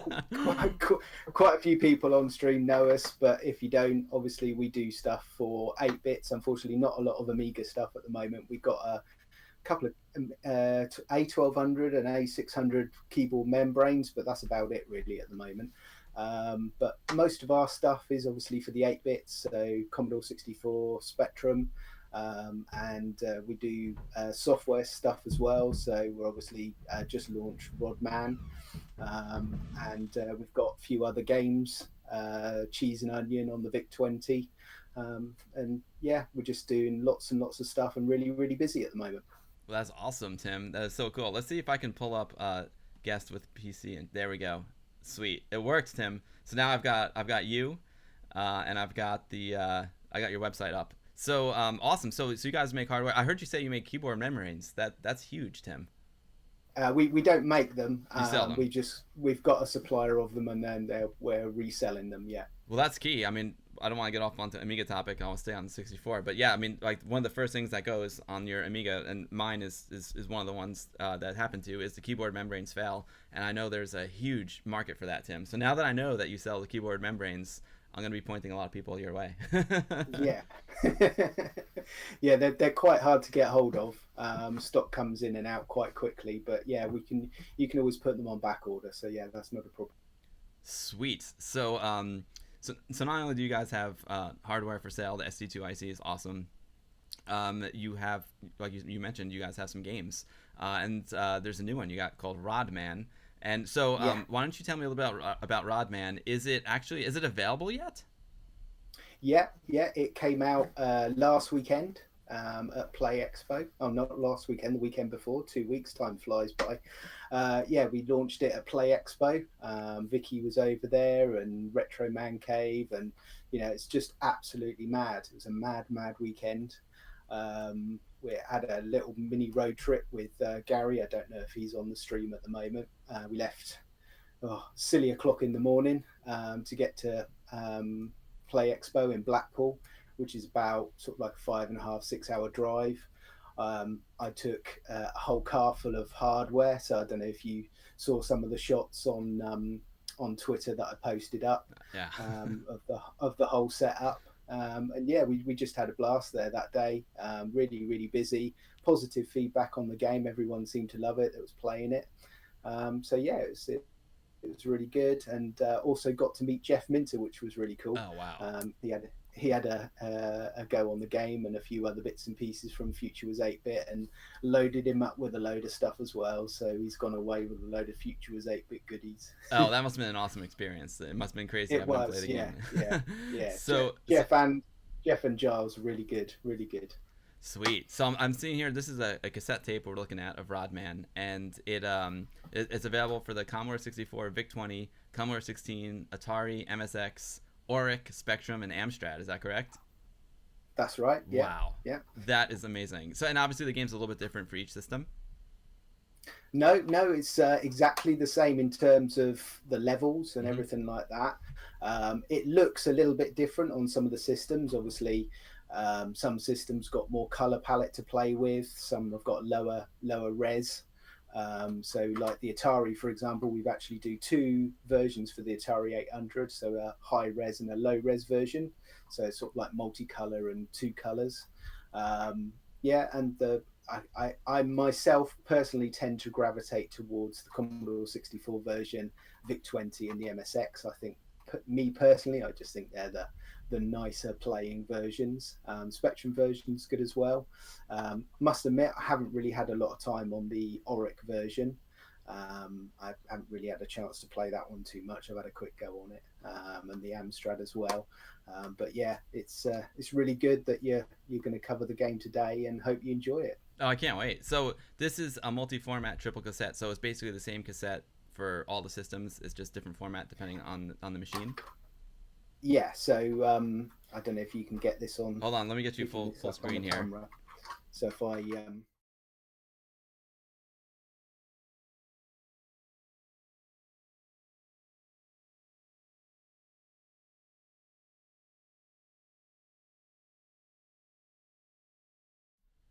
That's awesome, Tim. I just had it on full screen. I just realized when I went full screen, it didn't. Our voices dropped out. That's something I'm going to work on because I didn't all really. right, I never. okay. But everyone could saw it very clearly. I promise. It looks amazing, Tim. It looks amazing. That is a sweet package right there.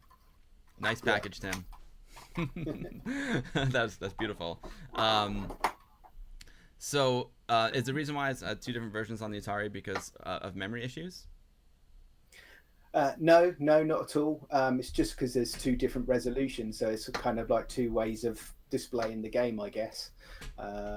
Mika, who wrote it, he just decided to do two versions for the Atari, just to do the two different video modes. Oh, interesting, interesting. That's Yeah. that's super cool.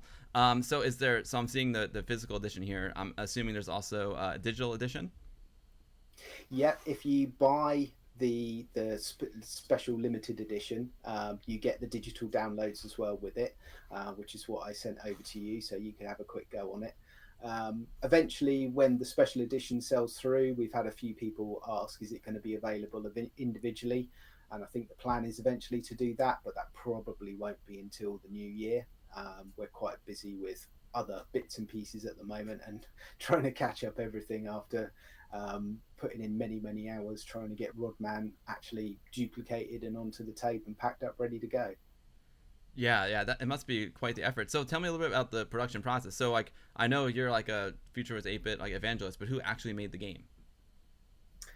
So that's made by Mika, or at RG Misfit on Twitter. Hmm. He's over in Finland, and just basically sits most of the day in front of his computer coding. That's his job. He codes for a living, but he also sort of like in the evenings and spare time, um, sits and codes brilliant little games for the 8 bits.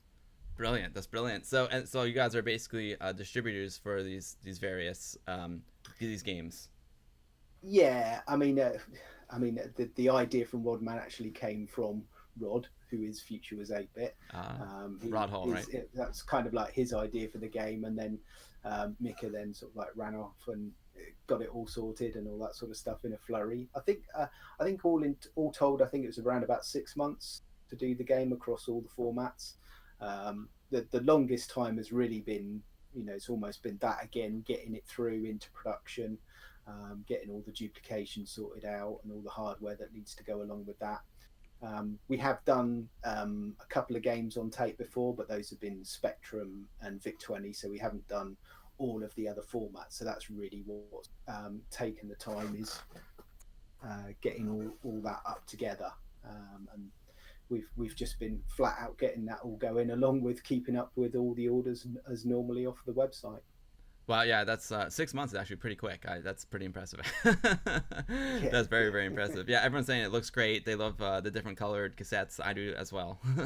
It's a beautiful, beautiful packaging. A couple good questions. Does RodMan have anything to do with Rodland? With who? Sorry. Captain John's asking, is Rodman somehow related to Rodland, the game Rodland? Or is it just totally No. its own thing? No. It's actually more of it's like a Pac-Man style game, but it's got a twist.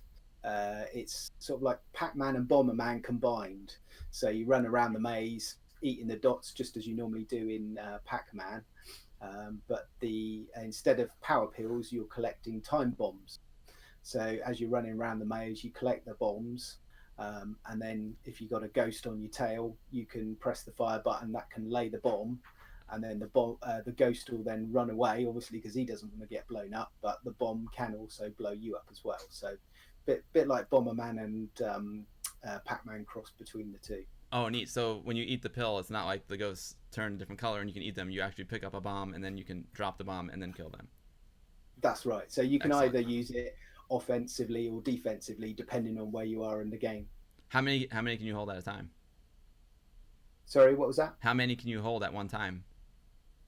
Three. So there's a little counter at the bottom. So you've got your lives and you've got the amount of bombs as well. Sweet. I can't wait to play it. Yeah, Captain John wants an Amiga version. Yeah, that would be good. The other good thing to do would be like a championship version, so like a double player. That would be really cool as well. Oh yeah. Oh, that'd be awesome. Like two person like head to head on the same screen. Yeah. Sweet. We might revisit it next year, but I know Mika's working on 2 or 3 other projects at the moment as well. So That's well, you guys are busy. That's super Yeah. cool. Let me you know what, let me just throw the link into the chat real quick and then we'll play the game. Okay. All right, cool. So bye, RodMan here. I just say I'm really sorry to everyone. I can't see the chat at the moment. So if I look a bit silly looking up and down, I'm trying to go between 3 different screens in front of me. Oh, you're good. I got you. So Amiga Rama's got a great question. He's asking if there's any Amiga projects in the work for the future was 8bit.com. Not at the moment, no. Obviously, with our name, we tend to try and focus on the 8-bit stuff. But if for me personally, yes, I would love to get some Amiga stuff underway. But I mean, if anyone's got any games that they're working on and want to publish it, give us a shout. Excellent. So I'm gonna attempt to play the game here, Tim. You know me, I always like to use the real hardware, so I feel a little bit bad that I'm using an emulator here, but it was the best I could do with this crazy amount of short time that I had. So I'm trying to remember where I put your file. It's like I'm gonna navigate over here. I've used like a C64 emulator once called Vice, and it worked well. Right now I'm gonna use C64 Forever, which is like Amiga Forever. It's like a front end, right, for Vice, kind of like Amiga Forever is a front end for Win UAE. I think I found it. Yeah, with that you should just be able to either just double click on the PRG or the D64, and it should just recognize it in 64 Forever and just load it up. I did test it, so there's now an RP9 file, which is rad. Let's see what's boom. All right, let's give it a go. Hopefully the volume. Do you know how to? We'll see if the volume's too loud. I don't know how to adjust the volume in C64 Forever. Amiga DJ, it looks fun, right? It's gonna be real fun. Come on, baby.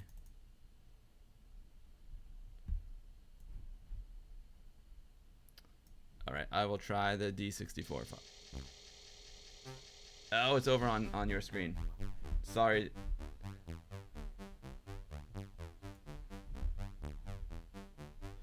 I'm just having an issue here with my stream. Hold on. There we go.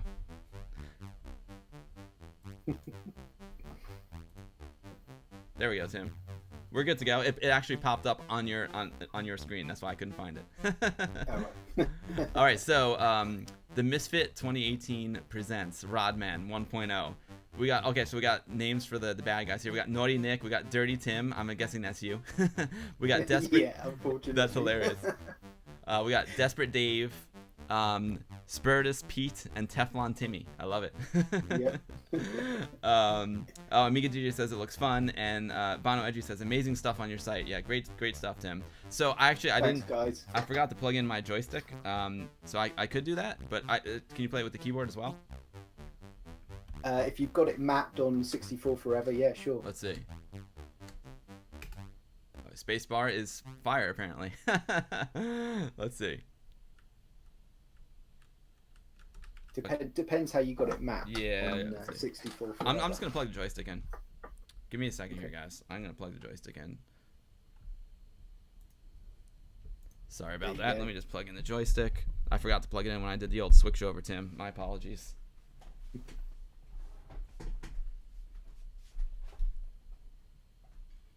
Yeah, it's looking good on the 1084 there. I love the black 1084. That's rad, right? Let's see if it pops up on the correct screen this time. Let's see if it remembers the screen. Okay, yeah, we're good. There we go.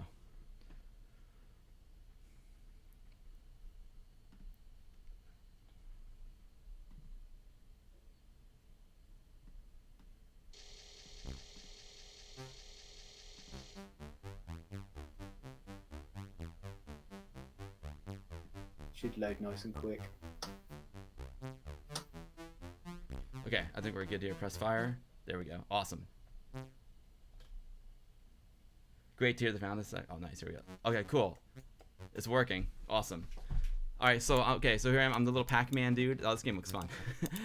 So the yellow spheres are the bombs, right? That's right. Yeah, they're the time bombs. Yeah. And so Tim, Pac-Man's one of my all-time favorite games. Oh, I went through that door, and so I went to a different level. So are they all connected? So the top and the bottom of the screens so you start on the middle screen, then each level has got a top and a bottom maze as well as the middle. So there's 3 mazes per level. Whoa. And there are 4 levels. So top, bottom, and middle. Wow, that is. Yeah. I'm gonna drop a bomb. Oh, I dropped the bomb and I couldn't get out of the way in time. Wow, he got fast. Oh, this is cool. So I love the maze layout. It's really good. So there's 4 levels. Each of those levels obviously got 3 screens. When you're going between the different screens, you've got the left and the right. So like the traditional style Pac-Man game, so you've got the left and the right doors, so you can walk to the other side of the screen, which is quite handy as well. I'm getting the hang of it now. Did I just bomb myself? I think I did. I got a new high score though, Tim. All right, let's try that again. That is neat. So so you start in the middle, and you said, sorry, I was also trying to play. So you start in the middle, and then you've got 1 map above you and 1 map below you. Is that correct? That's correct. Yeah, that's it. That is sweet. And then if you go off the left or right, it's just traditional Pac-Man, like you go through the tunnel and come out the other side. That's it. Yeah. Brilliant. So you walk to the other side of the screen. That's it. Yeah. That is so cool. That is a really neat twist on it. I mean, Ms. Pac-Man is one of my all-time favorite games, and one of the things that I loved about it is how the maps changed. Yeah. So this is so cool that you can kind of like spontaneously change the map in a way. And you don't. One of my strategies in Pac-Man, not that I'm a good Pac-Man player or Ms. Pac-Man player, but I kind of like wait until the end to eat the power pills. Yeah. Save them up. But now with the bombs, the way this works, you don't have to wait. You can just get those suckers and bank them. You want to get those suckers and get them going. Yeah. As soon as possible. Blow up those ghosts. Yeah. So I see there's on the lower left corner there's like green dots that turn yellow when I get a bomb. Well, that's it. I should have dropped that bomb, Tim. Now see, so I just got killed. Let's see if I still have bombs. I do. I've got 2 bombs. Nice. Yeah. Now, I have a question. Is it supposed to be in this widescreen aspect ratio, or is there just something not right? Well, it does sit in 4:3, but the bricks in the background sort of like scroll through and they fill the border on the left and the right. So the center of the game is actually 4:3, and then you've got the rest is kind of filling the screen in the borders. Got you. So so you see how I have black at the top and the bottom of the screen? Should I fill that in? Yeah, that's normal. That's normal. Fine. Okay, cool. Yeah, cool. yeah. Yeah, because what you've got to remember is it shares a lot of code or similarities with all the different versions, and some of the other machines obviously you can't get the graphics into the border. Some of them don't have the scrolling background, that sort of thing. So if you look at the Big 20, it looks a little bit different to the 64. It looks a little bit wider because obviously it's character graphics. Well, all of them are using character graphics, so I don't think any of this is sprites based. Maybe apart from the Atari, I think, on the multicolor one. But most of this is sort of like character graphics, so it's ported it all across. So that's Gotcha. why you might find the collision detection seems a little bit off, because it's not sprite detection to the pixel, if you see what I mean. It's actually a character. So you've got to imagine it's sort of, made up of a character on the screen. Got you. So I just did something cool that I want to talk about, but holy cow. Retro Red Rum, take care, my brother. It's great to have you as always, but Hazemaker 64 is like Christmas in November. He just gifted 5 subs. He gifted one to Retro Red Rum, one to Gunstar Hero, one to Amiga Rama, one to Fishbot, and one to Acmafin. Hazemaker, that is super generous and super kind of you, brother. Thank you so much for that. That's really unnecessary and very nice of you, Hazemaker. Hazemaker is the former CEO and CFO of the Commodore community on Twitch, RIP. A great guy who also streams here on Twitch. He streams a lot more than I do, and he's a 64 guy, man, and he writes for Indie Retro News as well. So definitely smash his name right there and go follow him and subscribe to him here on Twitch. He's a great dude, and that's super kind of you. I'm blown away. Thank you so much, Hazemaker. You're too kind, dude. Thank you so much. Retro Red Rum, I'll take care, buddy. I'll talk to you soon. Amiga Rama loves the scrolling in the background. Totally. Vicky says there was a true black 1084 at Play Expo Blackpool with a CD TV on the other end. I must have looked sick.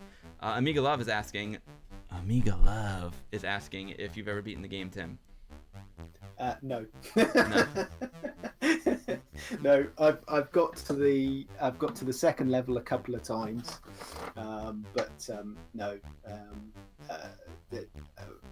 We've got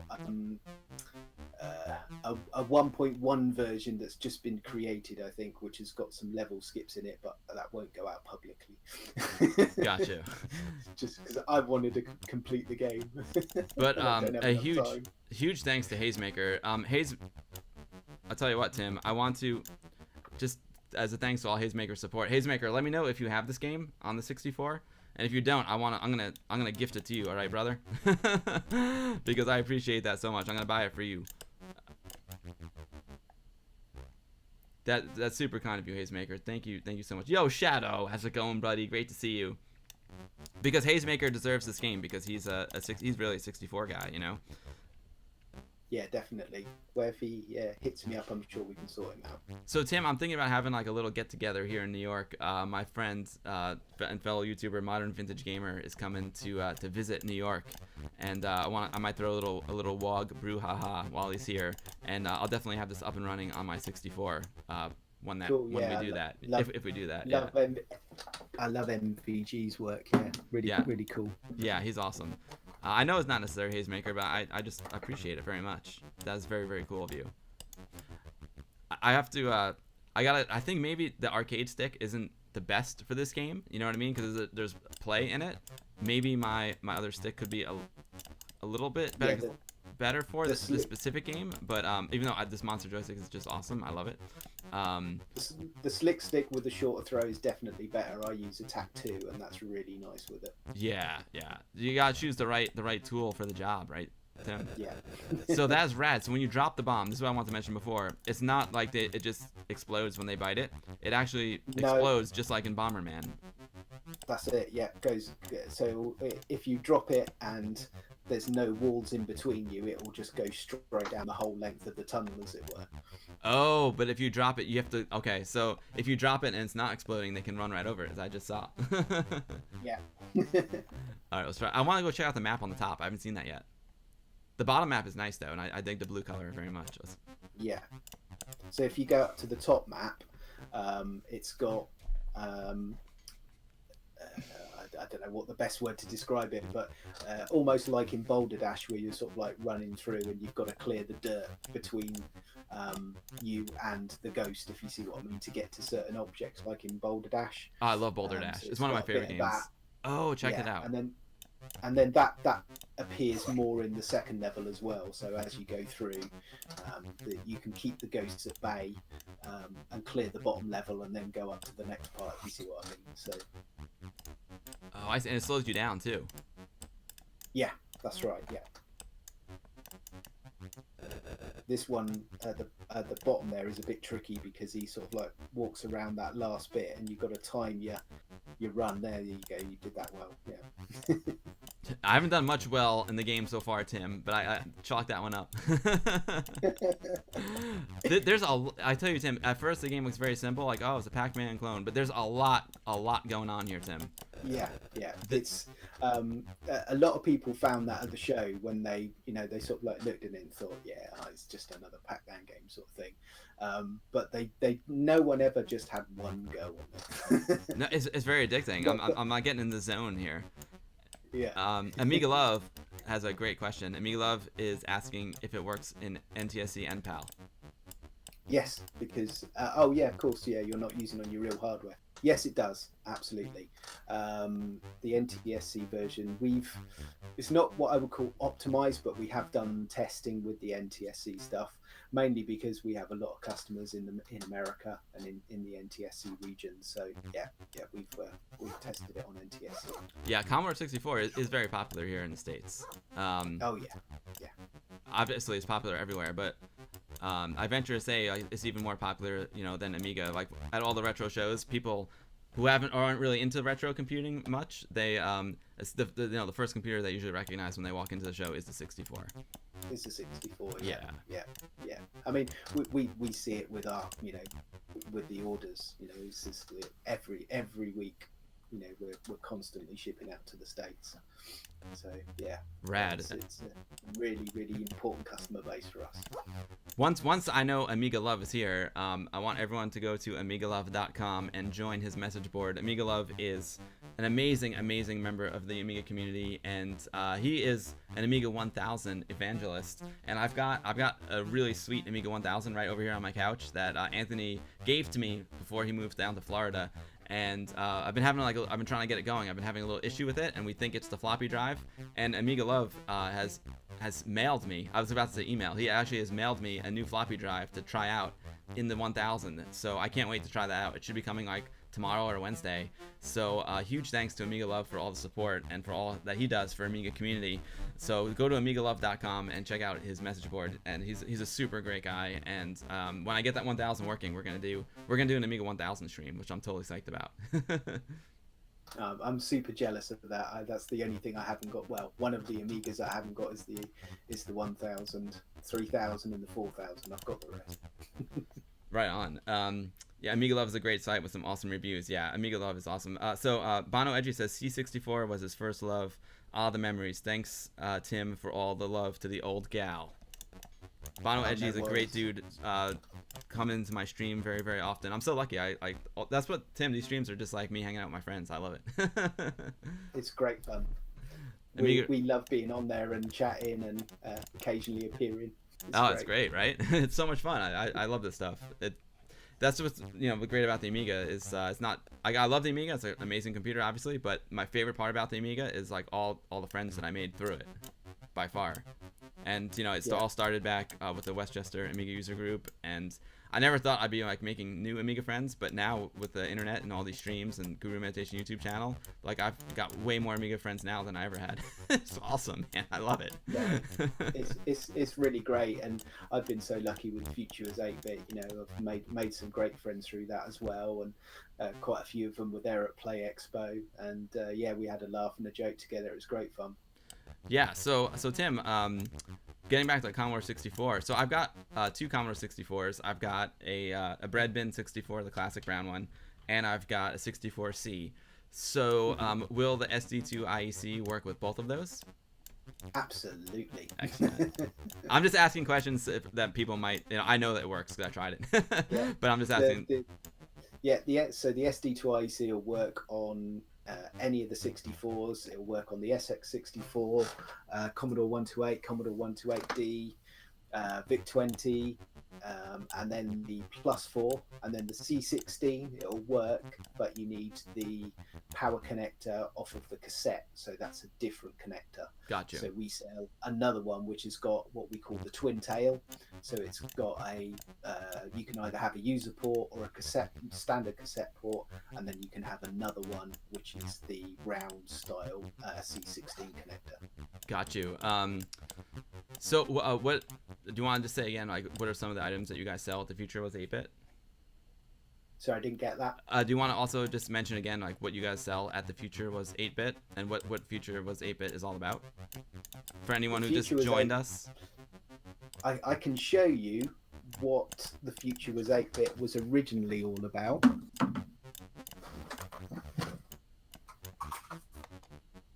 I don't know if you'd be able to see this. This is the Commodore 64 portable. Oh, hold on, Tim. I'm gonna try something here. I'm gonna call the audible here. I'm gonna make you full screen, but I'm gonna try and add sound. Hold on a second here. Let's see. It's audio mixer. Let me see if I can do this, Tim. Hold on. Give me 1 second here. I'm doing some like stream editing on the fly. Let's see if this works.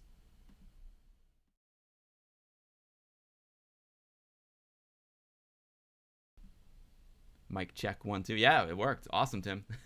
Cool. So there you are. You're full screen now. The floor is yours, Tim. Okay. All right. So this is the Commodore 64 portable. So it's essentially similar to like a little Asus Wii little notebook, but you open it up. If I switch it on. Oh, that's sweet. Oh my god. So inside, it's actually a Commodore 64. So I don't know if you ever read about it. Jerry Ellsworth, she made a Commodore 64 in a joystick. Did you ever see that? Oh, I know who Jerry Ellsworth is for sure. She's a legend. But yeah. No, I never saw the Commodore 64 in the joystick. Yeah. So it is essentially, you know, proper hardware inside. And this is what this has got inside it. So it's got the D64, as they call it. And then Rod created a load of custom hardware around it to drive the screen, the keyboard, the touchpad. So it's got 2 joystick ports on the side. It's got an SD to IEC built in. Whoa. So this is the reason where the SD to IEC came about with Rod, because when he was building this, he was trying to find a good SD to IEC out there on the market, and couldn't find one that was sort of like suitable for the purpose. So he actually decided to build one himself to put into the 64Ps. And then when he eventually finished this one, and there's 2 others in existence, when he finished those, he had a few SD to IECs left over, so he just put them up on eBay to sell them, and they went very, very quickly. So from there on, he decided to sell a few more and then design a case to put them in. And the rest is history, really. But this is where it all really started, is the 64P, and you can see it there on the Future Was 8-bit website in the collection section, and also big sort of like article on how we did and designed it all. But I'll just probably.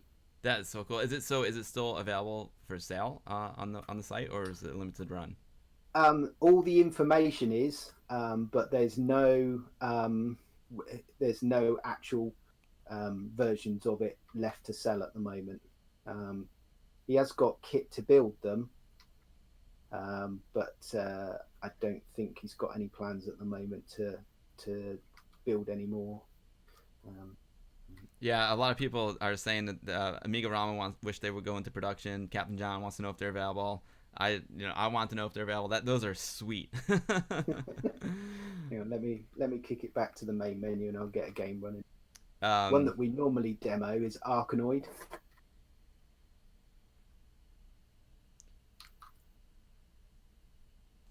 Okay. Oh, let me go back to the full screen there. So you're running a D64 file on it right now? You hear that? I hear it loud and clear. That is amazing. Oh my god.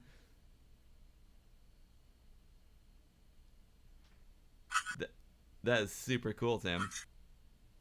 Tim, while it's booting up, there's some really good questions in chat from Amiga DJ and Amiga Love.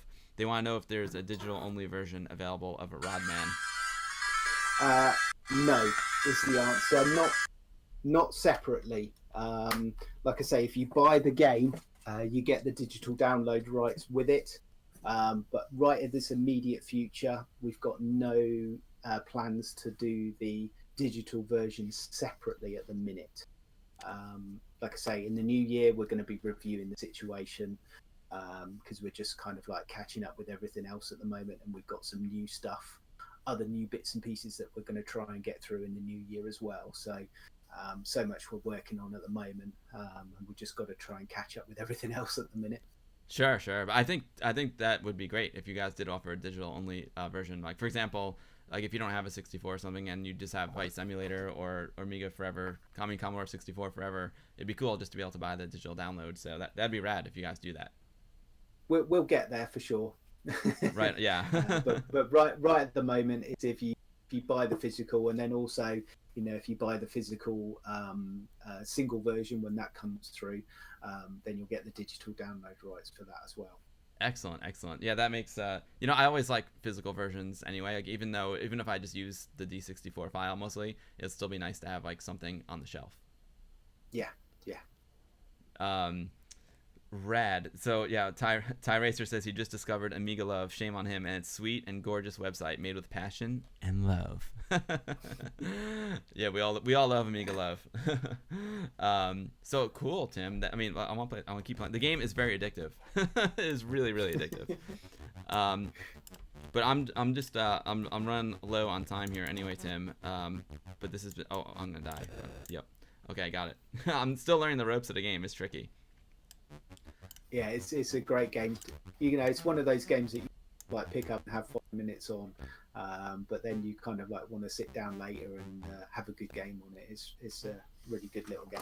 It's deceptively complex because there's just a lot. There's the different maps. There's you have to. I really have to learn how to use the bombs because you have to really think ahead. And most of my bombs right now have just blasted empty space because the monster has come and gone. There is a lot of strategy to laying the bombs, definitely. Getting at the right time, and also it's good if you've got one of the faster ghosts on your tail and you want to get rid of them. You just drop the bomb and then he runs off in the opposite direction. Oh, interesting. Yeah, I think the orange guy is the fast one. He just got me. Yeah. So that's probably Rod. Got you. So all the ghosts have different speeds. Do they have different that's it. Different AI as well? Yeah, a little bit. But mostly it's down to the speed of the ghost. Gotcha. The game is actually 16K. Wow. That's amazing. So we've obviously got it 16K because the lowest common denominator, as it were, is the C16 and the Atari 16K. The Commodore 64 version on tape takes around about 40 seconds to load. Oh, that's pretty quick. 40 seconds. Yeah. I remember loading games on my Atari 800 on cassette tape, and it was a very, very long experience. Yeah. The Atari is the long and the one that caused us the most hassle. Damn those Ataris. Yeah. I mean, I love them to bits. I love the 800 XL, but they're a royal pain in the backside when it comes to duplicating tapes for them.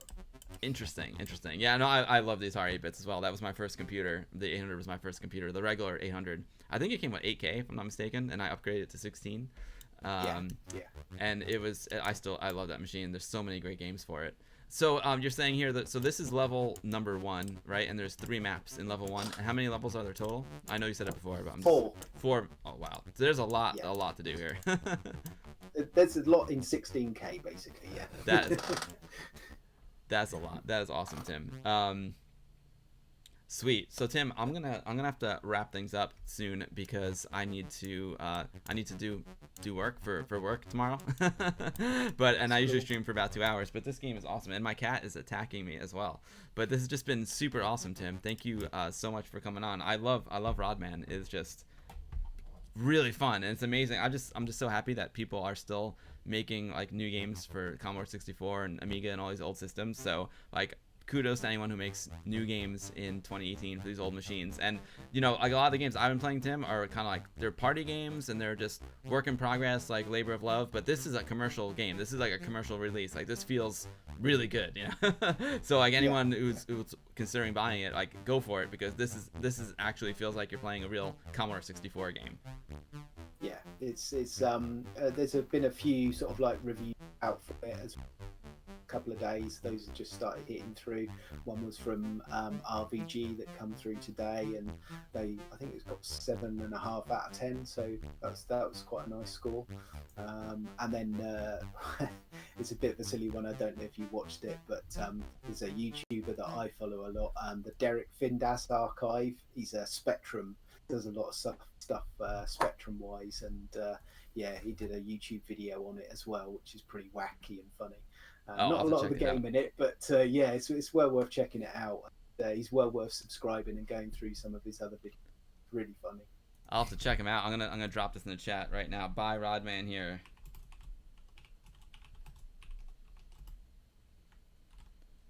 There's the link, or you know, it's easy to remember. You can just go to thefuturewas8bit.com and link to it.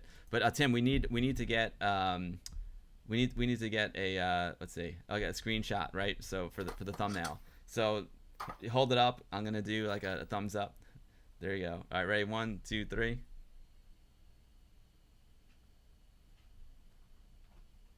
Awesome, nailed it. Amiga Ramen says it's been an amazing stream. Thanks to you both. Amiga Love can't wait to play RodMan someday. Looks top shelf. It is. Vicky was gonna pick this up as soon as she got back from Blackpool. I think she's gonna do it. Oh, cause she had a problem with her car. Got you. Let's see, what else? Yo, Paranoid, what is up, dude? Greek Amiga Mafia in the house. I'm just wrapping things up, unfortunately, my friend.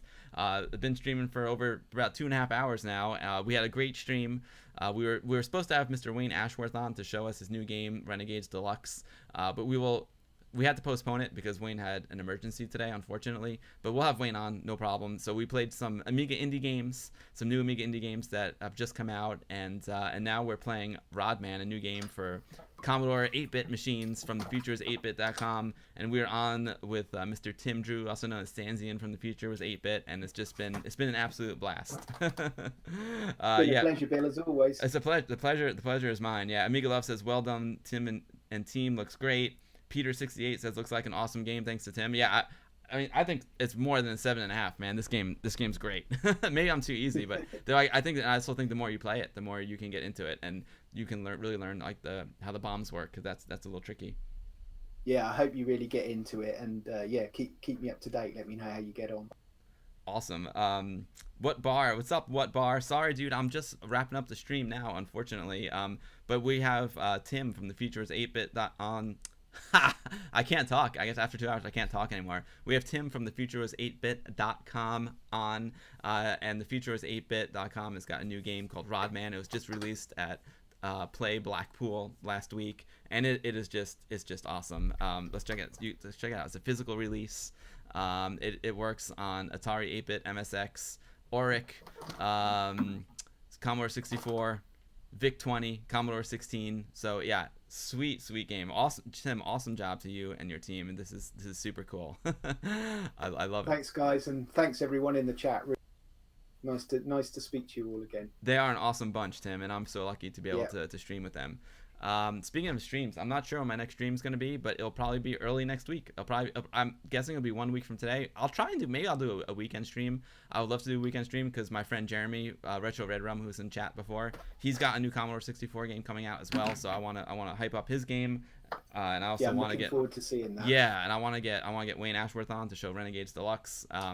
So that's gonna be really, really fun. Paranoid says congrats on the new game, Tim. Bono Edgy is putting the RodMan order through now. Right on, Bono Edgy. Great job. Hazemaker says congrats on the game. Thanks for the kind words there, Hazemaker. I'm glad you enjoyed the stream. Roar, thank you so much, guys. This stream I had to call the audible, Tim, because ready for Wayne, and I found out just a few minutes before the stream he wasn't gonna be able to make it, so I had to come with something else to do. So I was like thrown off a little bit, but I think we persevered. You know what I mean? Yeah, I saw that and I thought, right, yeah, I've definitely got to be here for you. Oh, you're the best, Tim. You are the best. Thank you for all your support too. It's no problem. Yeah, it's my just, pleasure. It's just been Great awesome. fun. I'm gonna take a look and see if any of my friends are streaming, and we can give them an old raid, give them an old Amiga Bill raid. You know what I'm saying? Get that raid going. Get the raid going. Yeah, let's see if anyone is. Let's see. It doesn't. Are any of my friends streaming? Let's see. Not too many of my friends. Not too many of my friends are. I see one friend is streaming. Oh, perfect. We'll raid Kazrian. It looks like he's playing some music. I see he's got Workbench open. It looks like he's got the Hippo player open, and oh cool, and he's got Mandelbrot's. Let's check this out. Yeah, he's got like Mandelbrot's playing to the music, it looks like. So we'll give Kazrian a raid. he's a cool guy. If you guys want to listen to some cool tunes, I'm sure he's playing some really good ones.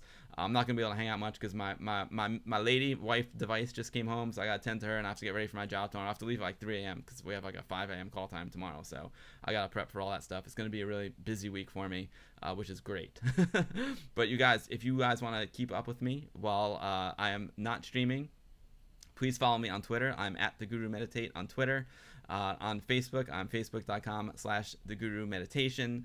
On YouTube, my buddy Anthony and I have a YouTube channel. I'm working on a new video for The Guru right now. It's youtube.com/TheGuruMeditation. And I also got a Discord channel. You can come and chat with me. I usually check in every night for sure. Depends on my work schedule. But I can do this. I can show you where the Discord is right here. And there's basically everyone who's in chat hangs out there in the Discord when I'm not streaming, so it's just like friends 24/7. It's great. We got the Discord. There we go. Did it work? Yep, there it is. Perfect. Awesome. Tim, thank you so much. Tim, let me go back to the two cameras here. Tim from the future was 8-bit. Also known as Sanzian. Thank you for coming on. Awesome retro cave you got there, by the way. It is just gorgeous. Yeah, no problem. I see the 128D up there as well. That's rad. yeah, that's there just behind me. The Commodore 64, and there's another little one behind there. That's just awesome, Tim. So thanks for coming on, guys. Go check out thefutures8bit.com. You can buy RodMan there, as well as the SD2 IEC and lots of other really cool goodies. Tim, thanks so much, brother, and thanks everyone for watching. It was just great. Hazemaker, thanks for making it rain with subs. That was super cool of you. And thanks everyone for watching today. Stay tuned. I could do a snipe stream if Barbarian Plus drops. I might be able to do a quick snipe stream, but I am pretty busy this week with work, so we'll see. But stay tuned. You never know. I might sneak a stream in on you. If not, I'll probably be back. I'll probably be back next Tuesday. That's my guess. But stay tuned. We'll see. For now, we're going to sign off, and we're going to go raid our main man, Kazrian. So that's it, everyone. Thanks so much for tuning in. It was a pleasure, as always. Tim, thanks for coming on and being a great guest, as always. Thanks for all the support. And everyone, Amiga forever. Let's take it to the hot tub, baby. Here we go to the hot tub. Peace.